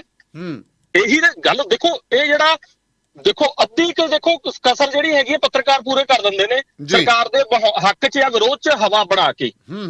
ਇਹ ਹਵਾ ਹਰਗਿਜ਼ ਨਾ ਬਣਾਈ ਜਾਏ ਕਿ ਇਸ ਨਾਲ ਡੇਰਾ ਸਿਰਸੇ ਵਾਲਾ ਟੰਗ ਥੋੜਾ ਦਿੱਤਾ। ਉਹਦੇ ਬਲਾਤਕਾਰ ਦੇ ਕੇਸ 'ਚ 15 ਸਾਲ 16 ਸਾਲ ਪਿੱਛੋਂ ਜਾ ਕੇ ਉਹਨੂੰ ਸਜ਼ਾ ਹੋਈ ਸੀ ਜੀ, ਤਾਂ ਹੋਰ 16 ਸਾਲ ਵੇਟ ਕਰ ਲਓ। ਫਿਰ ਸਿਰਸੇ ਵਾਲੇ ਨਾਮਜ਼ਦ ਕਰਨਾ ਕੋਈ ਵੱਡੀਆਂ ਗੱਲਾਂ ਨਹੀਂ ਹੁੰਦੀਆਂ। ਸਿਰਸੇ ਵਾਲਾ ਤਾਂ ਸਿੱਖ ਮਨਾਂ ਦੇ ਵਿੱਚ ਪਹਿਲਾਂ ਹੀ ਦੋਖੀ ਕਰਾਰ ਦਿੱਤਾ ਜਾ ਚੁੱਕਾ। ਬਿਲਕੁਲ ਉਹਨੂੰ ਅਦਾਲਤ 'ਚ ਲਿਜਾ ਕੇ ਤਾਂ ਸਗੋਂ ਤੁਸੀਂ ਢਿੱਲੀਆਂ ਦੇ ਕੇ ਹੋ ਸਕਦਾ ਉਹਨੂੰ ਬਰੀ ਕਰ ਦੇਣ 2 ਸਾਲ ਬਾਅਦ। ਤੋ ਇਹ ਕੁੱਲ ਮਿਲਾ ਕੇ ਇਹ ਕੋਈ ਏਡੀਆਂ ਵੱਡੀਆਂ ਫਾਈਂਡਿੰਗ ਨਹੀਂ। ਤੁਸੀਂ ਖੱਟੜਾ ਸਾਹਿਬ ਦੀ ਜਿਹੜੀ ਤਾਜ਼ਾ ਇੱਕ ਪ੍ਰੈਸ ਕਾਨਫਰੰਸ ਹੋਈ ਆ ਫਰੀਦਕੋਟ, ਉਹਨੂੰ ਧਿਆਨ ਨਾਲ ਦੇਖ ਲਓ। ਉਹ ਕਿੰਨਾ ਬੋਚ ਕੇ ਬੋਲਦੇ ਨੇ ਜੀ, ਉਹ ਕਿੰਨਾ ਜਿਵੇਂ ਮੂੰਹ 'ਚ ਚੌਲ ਪਾਏ ਹੁੰਦੇ ਨੇ ਉਹ ਚੱਪ ਕੇ ਬੋਲਦੇ ਨੇ ਸ਼ਬਦ। ਉਹ ਇੱਕ ਲਾਈਨ ਵੀ ਬਾਹਰ ਨਹੀਂ ਜਾ ਰਹੇ ਹੈਗੇ ਕਾਨੂੰਨ ਤੋਂ, ਸਾਰੀ ਚੀਜ਼ਾਂ ਤੋਂ। ਸੋ ਇਹ ਇਸ ਚੀਜ਼ ਨੂੰ ਇੰਨਾ ਜ਼ਿਆਦਾ ਮੇਰੇ ਖਿਆਲ 'ਚ ਪ੍ਰਚਾਰ ਕਰਨਾ ਗਲਤ ਹੋਏਗਾ। ਬੜੀ ਕਾਹਲੀ ਹੋਏਗੀ ਕਿ ਇਹ ਕਹਿ ਦੇਣਾ ਕਿ ਹੁਣ ਪ੍ਰਾਪਤੀ ਹੋ ਗਈ ਹੈ, ਹੁਣ ਇਨਸਾਫ ਵੱਲ ਚੱਲ ਪਿਆ ਸਾਰਾ ਕੁਝ। ਇੰਨਾ ਸੌਖਾ ਨਹੀਂ ਹੈਗਾ। ਇਹਦੇ ਪੋਲੀਟੀਕਲ ਮਾਇਨੇ ਸਮਝਣ ਦੀ ਲੋੜ ਹੈ ਕਿ 2022 ਤੱਕ ਕੇਸ ਕਿਸੇ ਪਾਸੇ ਲੱਗਣੇ ਨਹੀਂ, ਜਿਵੇਂ ਆਪਾਂ ਨੂੰ ਪਤਾ ਹੈ ਆਪਣੇ ਸਿਸਟਮ ਦਾ। ਬਿਲਕੁਲ। ਤੇ ਇਸ ਬੇਸ ਤੇ ਬੜੀ ਸਥਿਤੀ ਬੜੀ ਹਾਸੋਹੀਣੀ ਜੀ ਬਣਦੀ ਨਜ਼ਰ ਆ ਰਹੀ ਹੈ। ਦੇਖੋ ਅਕਾਲੀ ਦਲ ਦੇ ਸੁਖਬੀਰ ਸਿੰਘ ਬਾਦਲ ਬਿਆਨ ਦਿੰਦੇ ਨੇ ਗੋਲਮੇਲ ਬਿਆਨ ਦੇਣ ਤੋਂ ਬਾਅਦ ਉਹਨਾਂ ਨੂੰ ਸਮਝ ਆ ਗਿਆ ਕੰਮ ਤਾਂ ਟੇਢਾ ਹੋ ਗਿਆ। ਆਪਾਂ ਤਾਂ ਪਹਿਲਾਂ ਪੰਥਕ ਮੁੱਦਾ ਛੱਡਤਾ, ਹੁਣ ਕਿਸਾਨੀ ਮੁੱਦਾ ਛੱਡਤਾ, ਆਪਣੇ ਪੈਰ ਕਿਵੇਂ ਲੱਗਣਗੇ। ਫਿਰ ਉਹਨਾਂ ਦੇ ਲੀਡਰਾਂ ਨੇ ਬਿਆਨ ਦੇਣੇ ਸ਼ੁਰੂ ਕਰਤੇ ਨੇ ਜੀ ਕੇਂਦਰ ਸਰਕਾਰ ਵੀ ਜ਼ਿੰਮੇਵਾਰ ਹੈ, ਨਾਲ ਪੰਜਾਬ ਸਰਕਾਰ ਵੀ ਜ਼ਿੰਮੇਵਾਰ ਹੈ। ਪਹਿਲਾਂ 10 ਪੈਸੇ ਜਿਹੜੇ 10 ਰੁਪਏ ਪੰਜਾਬ ਸਰਕਾਰ ਵੈਟ GST ਘਟਾਵੇ, ਫਿਰ ਅਸੀਂ ਕੇਂਦਰ ਸਰਕਾਰ ਤੇ ਦਬਾਅ ਪਾਵਾਂਗੇ 10 ਰੁਪਏ ਤੁਸੀਂ ਉਹ ਘਟਾਓ ਤੇ ਡੀਜ਼ਲ ਦਾ ਪ੍ਰਾਈਸ 20 ਰੁਪਏ ਘਟ ਜੇ। ਠੀਕ ਹੈ ਜੀ। ਬੜੀਆਂ ਹੁਣ ਦੇਖੋ ਉਹੀ ਲੱਖੋਵਾਲ ਜਿਹਨੇ 10 ਸਾਲ, ਮੇਰੀ ਗੱਲ ਸੁਣੋ, ਜਿਹਨੇ 10 ਸਾਲ ਮਲਾਈ ਖਾਧੀ ਹੈ, ਜੂਸ ਪੀਤੇ ਨੇ ਕਿਸਾਨਾਂ ਜਥੇਬੰਦੀਆਂ ਦੇ ਸਿਰ ਤੇ, ਅੱਜ ਉਹਦੇ ਬੰਦੇ ਵਿਰੋਧ ਕਰ ਰਹੇ ਨੇ। ਮੈਨੂੰ ਉਹ ਵੀ ਇੱਕ ਸਾਜ਼ਿਸ਼ੀ ਢਾਂਚਾ ਨਜ਼ਰ ਆਉਂਦਾ ਕਿ ਸੁਖਬੀਰ ਸਿੰਘ ਬਾਦਲ ਦੀ ਗੱਲ ਤੇ ਪਰਦਾ ਪਾ ਦਈਏ, ਕੱਲ ਨੂੰ ਸੁਖਬੀਰ ਸਿੰਘ ਬਾਦਲ ਵਿੱਚ ਹੀ ਰਲ ਕੇ ਝੰਡਾ ਚੱਕ ਲੂਗਾ। ਗੱਲ ਇਹ ਆ ਜੀ, ਨਹੀਂ ਜੀ ਅਸੀਂ ਕਿਸਾਨੀ ਮੁੱਦਾ ਚੱਕ ਲਿਆ ਜੀ। ਦੇਖੋ ਜੀ, ਕੁੱਲ ਮਿਲਾ ਕੇ ਤਾਂ ਇਸ ਵਕਤ ਜੋ ਪੋਲੀਟੀਕਲ ਗਣਿਤ ਜਿਹੜਾ ਸ਼ੁਰੂ ਹੋਇਆ ਪਿਛਲੀ 4-5 ਟਰਮਾਂ ਤੋਂ, ਇਹ ਉਹ ਸ਼ੁਰੂ ਹੋਇਆ ਹੈ ਕਿ ਆਖਰੀ ਮੂਵਮੈਂਟ ਤੱਕ ਦੇਖੋ, ਵੇਟ ਐਂਡ ਵਾਚ ਕਰੋ, ਫਿਰ ਦੇਖੋ ਕਿ ਕੌਣ ਸਰਕਾਰ ਬਣਾਉਣ ਦੇ ਕਾਬਲ ਹੈ, ਉਹਦੇ ਪਾਸੇ ਹੋ ਜਾਓ। ਹਣੇ ਛੱਤਾਂ ਵਾਲੀ ਧਿਰ ਵੀ ਜਿਵੇਂ ਪਿਛਲੀ ਵਾਰ ਹੋਇਆ ਵੀ ਚਲੋ ਇਹ ਨਹੀਂ ਬਣਦੀ ਹੈ, ਬਣ ਲੈਣ ਦੋ, ਹੁਣ ਇਹਨਾਂ ਵਾਲੇ ਪਾਸੇ ਉਹਨਾਂ ਨੂੰ ਜਿਤਾ ਦੋ, ਆਪ ਚਾਹੇ 15 ਸੀਟਾਂ ਤੇ ਆ ਜਾਓ ਮੁੜ ਕੇ। ਹਾਂਜੀ। ਸੋ ਇਹ ਕੁਝ ਇੱਕ ਟੋਲਾ। ਮੈਂ ਦੇਖੋ ਹੁਣ ਸੁਖਦੇਵ ਸਿੰਘ ਢੀਂਡਸਾ ਦੀ ਗੱਲ ਕਰੀ ਜਾਂਦੇ ਹੋ, ਰਣਜੀਤ ਸਿੰਘ ਬ੍ਰਹਮਪੁਰਾ ਦੀ ਗੱਲ ਕਰੀ ਜਾਂਦੇ ਹੋ। ਰੌਲਾ ਪਾਇਆ ਹੋਇਆ ਕਿ ਸੁਖਦੇਵ ਸਿੰਘ ਢੀਂਡਸਾ ਕੱਲ ਨੂੰ ਨਵੀਂ ਪਾਰਟੀ ਦਾ ਐਲਾਨ ਕਰ ਦੇਣਗੇ। ਸੁਖਦੇਵ ਸਿੰਘ ਢੀਂਡਸਾ ਕਿਹੜਾ ਨਵਾਂ ਤੀਰ ਮਾਰ ਦੇਣਗੇ ਨਵੀਂ ਪਾਰਟੀ ਦਾ ਐਲਾਨ ਕਰਕੇ? ਕੀ ਅਸੀਂ ਪੰਜਾਬੀ ਇੰਨੇ ਕੁ ਹੁਣ ਇਸੇ ਜੋਗੇ ਰਹਿ ਗਏ ਆ ਕਿ ਜਦੋਂ ਸਾਨੂੰ ਲੀਡਰਸ਼ਿਪ ਦੀ ਲੋੜ ਪਏ, ਪੰਥਕ ਲੀਡਰਸ਼ਿਪ ਦੀ ਲੋੜ ਪਏ, ਅਸੀਂ 80, 85, 90 ਸਾਲ ਨੂੰ ਢੁੱਕੇ ਹੋਏ 4-5 ਬੰਦਿਆਂ ਦੇ ਉੱਤੇ ਕੇਂਦਰਿਤ ਹੋ ਕੇ ਰਹਿ ਜਾਂਦੇ ਆ। ਸੁਖਦੇਵ ਸਿੰਘ ਢੀਂਡਸਾ ਕਿਹੜੀ ਰਜਿਸਟਰੀ ਚੱਕੀ ਫਿਰਦਾ ਪੰਜਾਬ ਦੀ, ਜਾਂ ਅਕਾਲੀ ਦਲ ਦੀ, ਜਾਂ ਪੰਥਕ ਸਿਆਸਤ ਦੀ, ਜਾਂ ਪ੍ਰਕਾਸ਼ ਸਿੰਘ ਬਾਦਲ ਜਿਹੜੀ ਨਹੀਂ ਚੱਕੀ ਫਿਰਦਾ। ਸੋ ਆਪਾਂ ਉਹ ਵੀ ਪੱਬਾ ਭਾਰ ਹੋਇਆ ਫਿਰ ਰਿਹਾ ਸਾਰਾ ਮੀਡੀਆ, ਸਾਰੀ ਦੁਨੀਆ ਕਿ ਸੁਖਦੇਵ ਸਿੰਘ ਢੀਂਡਸਾ ਨੇ ਲੁਧਿਆਣੇ ਗੁਜਰਖਾਨ ਜਿਹੜਾ ਕੰਪਲੈਕਸ ਹੈ ਕੀ ਆ, ਉਹ ਉੱਥੇ ਕੱਲ 7 ਤਰੀਕ ਨੂੰ ਪਤਾ ਨਹੀਂ ਕੀ ਪਾਰਟੀ ਐਲਾਨਗੇ, ਕੀ ਨਵਾਂ ਤੀਰ ਮਾਰ ਦੇਣਾ। ਜਿਹੀ ਜਿਹੀਆਂ ਜ਼ਮਾਨਤਾਂ ਖਡੂਰ ਸਾਹਿਬ 'ਚ ਇਹਨਾਂ ਦੀ ਜ਼ਬਤ ਹੋਈਆਂ ਨੇ ਟਕਸਾਲੀਆਂ ਦੀਆਂ, ਇਹੀ ਜਿਹਾ ਇਹ ਕਰਾ ਲਿਆ ਕਰੂਗਾ। ਬਿਲਕੁਲ। ਧੰਨਵਾਦ ਜੀ ਤੁਹਾਡਾ ਨੀਲ ਜੀ, ਸ਼ੁਕਰੀਆ। ਸੋ ਬੜੀ ਸਥਿਤੀ ਹਾਸੋਹੀਣੀ ਜੀ ਬਣੀ ਪਈ ਆ। ਬਦਕਿਸਮਤ ਪੰਜਾਬ ਨਜ਼ਰ ਆ ਰਿਹਾ ਮੈਨੂੰ ਸਦਾ ਹੀ। ਮੈਂ ਗੱਲ ਜਿਵੇਂ ਪੱਟੀ ਸਾਹਿਬ ਕਹਿ ਗਏ ਨੇ ਕਿ ਕਦੋਂ ਤੋਂ ਸਾਡੇ ਸਿੱਖਾਂ ਨੂੰ ਦਹਿਸ਼ਤਗਰਦ ਐਲਾਨਿਆ ਹੋਇਆ, ਸਾਨੂੰ ਕ੍ਰਿਮੀਨਲਸ ਐਲਾਨਿਆ ਹੋਇਆ, ਅੰਗਰੇਜ਼ਾਂ ਤੋਂ ਲੈ ਕੇ ਹੁਣ ਤੱਕ। ਹਜੇ ਤੱਕ ਸਰਦਾਰ ਸ਼ਹੀਦ ਭਗਤ ਸਿੰਘ ਹੋਰਾਂ ਦਾ ਨਾਂ ਕਿਸ ਮਾਮਲਿਆਂ 'ਚ ਬੋਲਦਾ? 10 ਨੰਬਰੀਏ ਹੋਰ ਪਤਾ ਨਹੀਂ ਕੀ ਕੁਛ, ਕਿਹਦਾ ਨਾਂ ਕਿੱਧਰ ਜੁੜਿਆ ਹੋਇਆ। ਉਹਦੇ ਵੱਲ ਤੁਹਾਡਾ ਧਿਆਨ ਨਹੀਂ ਕਿ ਅਸੀਂ ਆਪਦਾ ਰੈਕਡ ਹੀ ਕਲੀਨ ਕਰਵਾ ਲਈਏ। ਸਾਡੀਆਂ ਸਰਕਾਰਾਂ ਬਣੀਆਂ, ਅਸੀਂ ਰੈਕਡ ਕਲੀਨ ਕਰਨੀਆਂ, ਪੁਲਿਸ ਸਾਡੀ, ਸਾਰਾ ਕੁਝ ਸਾਡਾ, ਕਿਉਂ ਨਹੀਂ ਅਸੀਂ ਆਪਦਾ ਰੈਕਡ ਕਲੀਨ ਕਰਾਉਂਦੇਗੇ? ਕਾਰਨ ਉਹੀ। ਸੋ ਰਾਮ ਰਹੀਮ ਕੜਿੱਕੀ 'ਚ ਫਸਦਾ ਨਹੀਂ ਫਸਦਾ, ਜੇਲ੍ਹਾਂ ਬਾਰੇ ਮੈਨੂੰ ਇੰਨਾ ਕੁ ਪਤਾ ਹੈ ਕਿ ਜੇਲ੍ਹਾਂ ਵੀ ਕੋਈ ਐਸ਼ਗਾਹ ਤੋਂ ਘੱਟ ਨਹੀਂ ਹੈਗੀਆਂ ਨੇ। ਉੱਥੇ AC ਵੀ ਲੱਗ ਜਾਂਦੇ ਨੇ, ਉੱਥੇ ਤੁਹਾਡੇ ਲਈ ਡਾਈਟ ਕੋਕ ਵੀ ਪਹੁੰਚਦੇ ਨੇ, ਉੱਥੇ ਤੁਹਾਡੇ ਲਈ ਅਸਲਾ ਵੀ ਪਹੁੰਚਦਾ ਗੋਲੀ ਦੇ ਮਾਰਨ ਦੇ ਲਈ, ਉੱਥੇ ਤੁਹਾਨੂੰ ਮੀਟ ਬਣਾਉਣ ਦੇ ਲਈ, ਸਭ ਕੁਝ ਬਣਾਉਣ ਦੇ ਲਈ ਪਹੁੰਚ ਚਾਹੀਦੀ ਹੈ। ਅਤੇ ਤੁਹਾਨੂੰ ਉੱਥੇ ਸੇਵਾ ਭਾਵਨਾ ਕਰਨ ਵਾਲੇ, ਲੱਤਾਂ ਘੁੱਟਣ ਵਾਲੇ ਵੀ ਮਿਲ ਜਾਂਦੇ ਨੇ। ਭਾਰਤ ਇਕੱਲਾ ਹੀ ਨਹੀਂ, ਬੜੀਆਂ ਜੇਲ੍ਹਾਂ ਦੇ ਵਿੱਚ, ਬੜੀਆਂ ਜੇਲ੍ਹਾਂ ਬਾਰੇ ਡਿਸਕਵਰੀ ਦੇ ਉੱਤੇ ਵੀ ਸੁਣੀਦਾ ਕੀ ਕੁਛ ਨਹੀਂ ਹੁੰਦਾ ਕਿਹੜੀਆਂ ਜੇਲ੍ਹਾਂ ਦੇ ਵਿੱਚ। ਸੋ ਮੈਂ ਇੱਕੋ ਗੱਲ ਕਹਿਣਾ ਕਿ ਆਪਣੇ ਆਪ ਨੂੰ ਅਲਰਟ ਰੱਖੋ। ਥੋੜ੍ਹਾ ਜਿਹਾ ਇੱਕ ਬੇਨਤੀ ਹੈ ਕਿ ਕਈ ਸੋਸ਼ਲ ਮੀਡੀਆ ਦੇ ਉੱਤੇ, YouTube ਦੇ ਉੱਤੇ ਕਈ ਭਰਾ ਇਹੋ ਜਿਹੀਆਂ ਗੱਲਾਂ ਕਰਦੇ ਨੇ, ਇਹੋ ਜਿਹੀਆਂ ਹੈਡਲਾਈਨਸ ਕੱਢਦੇ ਨੇ, ਸਾਰੀ ਕੌਮ ਦਾ ਬ੍ਰੇਨ ਵਾਸ਼ ਕਰਕੇ ਰੱਖ ਦਿੰਦੇ ਨੇ। ਪੱਤਰਕਾਰਤਾ ਦੇ ਬਿਲਕੁਲ ਨੀਲ ਜੀ ਨੇ ਕਿਹਾ ਕਿ ਉਹਨਾਂ ਨੂੰ ਪੱਤਰਕਾਰ ਦਾ ਇੱਲ ਤੋਂ ਕੁੱਕੜ ਨਹੀਂ ਆਉਂਦਾ, ਸਿਰਫ ਇੱਕੋ ਮਕਸਦ ਹੈ ਕਿ ਅਸੀਂ TRP ਲੈਣੀ ਹੈ। ਹੁਣ ਤੁਸੀਂ ਨੋਟ ਕਰੋ ਕਿ ਬੱਚੀ ਨੂਰ ਤੇ ਉਹਨਾਂ ਦੀ ਟੀਮ ਦੇ ਵਿੱਚ ਕੀ ਵਿਵਾਦ ਖੜਾ ਹੋਇਆ ਕਿ ਪ੍ਰੋਮੀਨੈਂਟ ਜਿੰਨੇ ਵੀ ਪੇਜਿਸ ਨੇ ਉਹ ਇੱਕੋ ਕੰਮ ਤੇ ਲੱਗੇ ਨੇ। ਨੂਰ, ਉਹਦੀ ਟੀਮ ਕਿਉਂ ਵਿਗੜ ਗਿਆ, ਕੀ ਹੋ ਗਿਆ? ਇੱਕ ਬੱਚੀ ਆ, ਉਹਨਾਂ ਨੇ ਆਪਦਾ ਐਂਟਰਟੇਨ ਕੀਤਾ, ਉਹਨਾਂ ਨੇ ਕੋਈ ਮੈਸੇਜਿਸ ਦਿੱਤੇ, ਉਹ ਵਧੀਆ ਹੋ ਗਏ, ਤੁਸੀਂ ਘਰ ਪਵਾਤਾ, ਬੜੀ ਅੱਛੀ ਗੱਲ ਹੋਈ ਕਿ ਉਹਦੇ ਬਾਪ ਨੇ ਅੰਮ੍ਰਿਤ ਛਕ ਲਿਆ।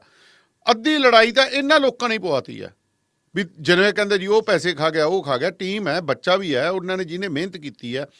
ਸੋ ਕਮਾਈ ਸਾਰਿਆਂ ਦੀ ਸਾਂਝੀ ਹੁੰਦੀ ਆ, ਸਾਰਿਆਂ ਨੇ ਰਲ ਕੇ ਕਰਨਾ, ਟੀਮ ਵਰਕ ਹੈ। ਸੋ ਇੱਕ ਤਰ੍ਹਾਂ ਨਾਲ ਕਿਤੇ ਨਾ ਕਿਤੇ ਕੋਸ਼ਿਸ਼ ਕੀਤੀ ਜਾ ਰਹੀ ਹੈ। ਮੈਂ ਇਹ ਸਿਰਫ ਚੀਜ਼ ਪੰਜਾਬੀ ਮੀਡੀਆ ਦੇ ਵਿੱਚ ਦੇਖ ਰਿਹਾ, ਮੈਂ ਹਿੰਦੀ ਬੜੀ ਫਰੋਲ ਕੇ ਦੇਖ ਲਈ, ਇੰਗਲਿਸ਼ ਬੜੀ ਫਰੋਲ ਕੇ ਦੇਖ ਲਈ, YouTube Facebook ਦੇਖ ਲਿਆ, ਉੱਥੇ ਇਹ ਚੀਜ਼ਾਂ ਨਹੀਂ ਮਿਲਦੀਆਂ। ਪੰਜਾਬ ਦੇ ਵਿੱਚ ਹੀ ਅਜਿਹਾ ਕਿਉਂ ਹੋ ਰਿਹਾ? ਅਲਰਟ ਹੋ ਜਾਓ ਭਰਾਵੋ। ਸੋ ਹੁਣ ਪ੍ਰੋਗਰਾਮ ਨੂੰ ਸਮਾਪਤ ਕਰਨ ਤੋਂ ਪਹਿਲਾਂ ਮੈਂ ਇੱਕ ਤੁਹਾਨੂੰ ਦੱਸਦਾ ਕਿ ਤੁਰੰਤ ਬਾਅਦ ਗੁਰਜੀਤ ਦੀ ਆਵਾਜ਼ ਦੇ ਵਿੱਚ ਤੁਸੀਂ ਨਹੀਂ ਉਹ ਲੱਭਣੇ ਰੰਗ ਗੁਆਚੇ ਪ੍ਰੋਗਰਾਮ ਸੁਣੋਗੇ।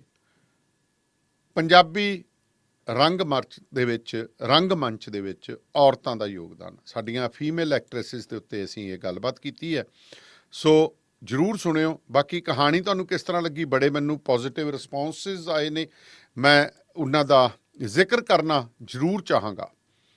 ਜਸਵੰਤ ਪਲਾਹੀ ਜੀ ਦਾ ਜ਼ਿਕਰ ਕਰਾਂਗਾ, ਜਿਨ੍ਹਾਂ ਨੇ ਕਿਹਾ ਕਿ ਸਤਿ ਸ਼੍ਰੀ ਅਕਾਲ ਜੀ, ਗੁਰਜੀਤ ਭੈਣ ਜੀ ਦਾ ਕਹਾਣੀ ਬਹੁਤ ਹੀ ਸੋਹਣੇ ਤਰੀਕੇ ਨਾਲ ਪੇਸ਼ ਕੀਤੀ ਗਈ। ਅਤੇ ਇਸ ਤੋਂ ਬਾਅਦ ਮੈਂ ਭੁਪਿੰਦਰ ਸਿੰਘ ਹੋਰਾਂ ਜੀ ਦਾ ਵੀ ਬਿਲਕੁਲ ਕਰਾਂਗਾ ਕਿ ਸਟੋਰੀ ਬਹੁਤ ਸੋਹਣੀ ਸੀ, ਥੈਂਕਸ। ਆਸਟ੍ਰੇਲੀਆ ਤੋਂ ਸਾਡੇ ਵੀਰ ਜੀ ਦਾ ਇੱਕ ਦਾ ਮੈਸੇਜ ਆਇਆ ਸੀਗਾ, ਉਹਨਾਂ ਨੇ ਵੀ ਗੁਰਜੀਤ ਦੀ ਇਸ ਸਟੋਰੀ ਨੂੰ ਬਾਖੂਬੀ ਜਿਹੜਾ ਪੇਸ਼ਕਾਰੀ ਦੇ ਉੱਤੇ ਤਾਰੀਫ ਕੀਤੀ ਹੈ। ਤੁਹਾਨੂੰ ਦੱਸ ਦਈਏ ਕਿ ਕੱਲ੍ਹ ਸਵੇਰੇ 7:30 ਵਜੇ ਭਾਰਤੀ ਸਮੇਂ ਅਨੁਸਾਰ ਡਿੰਪਲ ਅਤੇ ਸਿਮਰ ਦੋਹਾਂ 'ਚੋਂ ਇੱਕ ਜਣਾ ਤੁਹਾਡੇ ਨਾਲ ਪ੍ਰੋਗਰਾਮ ਗੀਤ ਬਾਹਰ ਲੈ ਕੇ ਹਾਜ਼ਰ ਹੁੰਦੇ ਨੇ। ਫਿਰ ਸਵੇਰੇ ਦੁਪਹਿਰੇ 3:30 ਵਜੇ।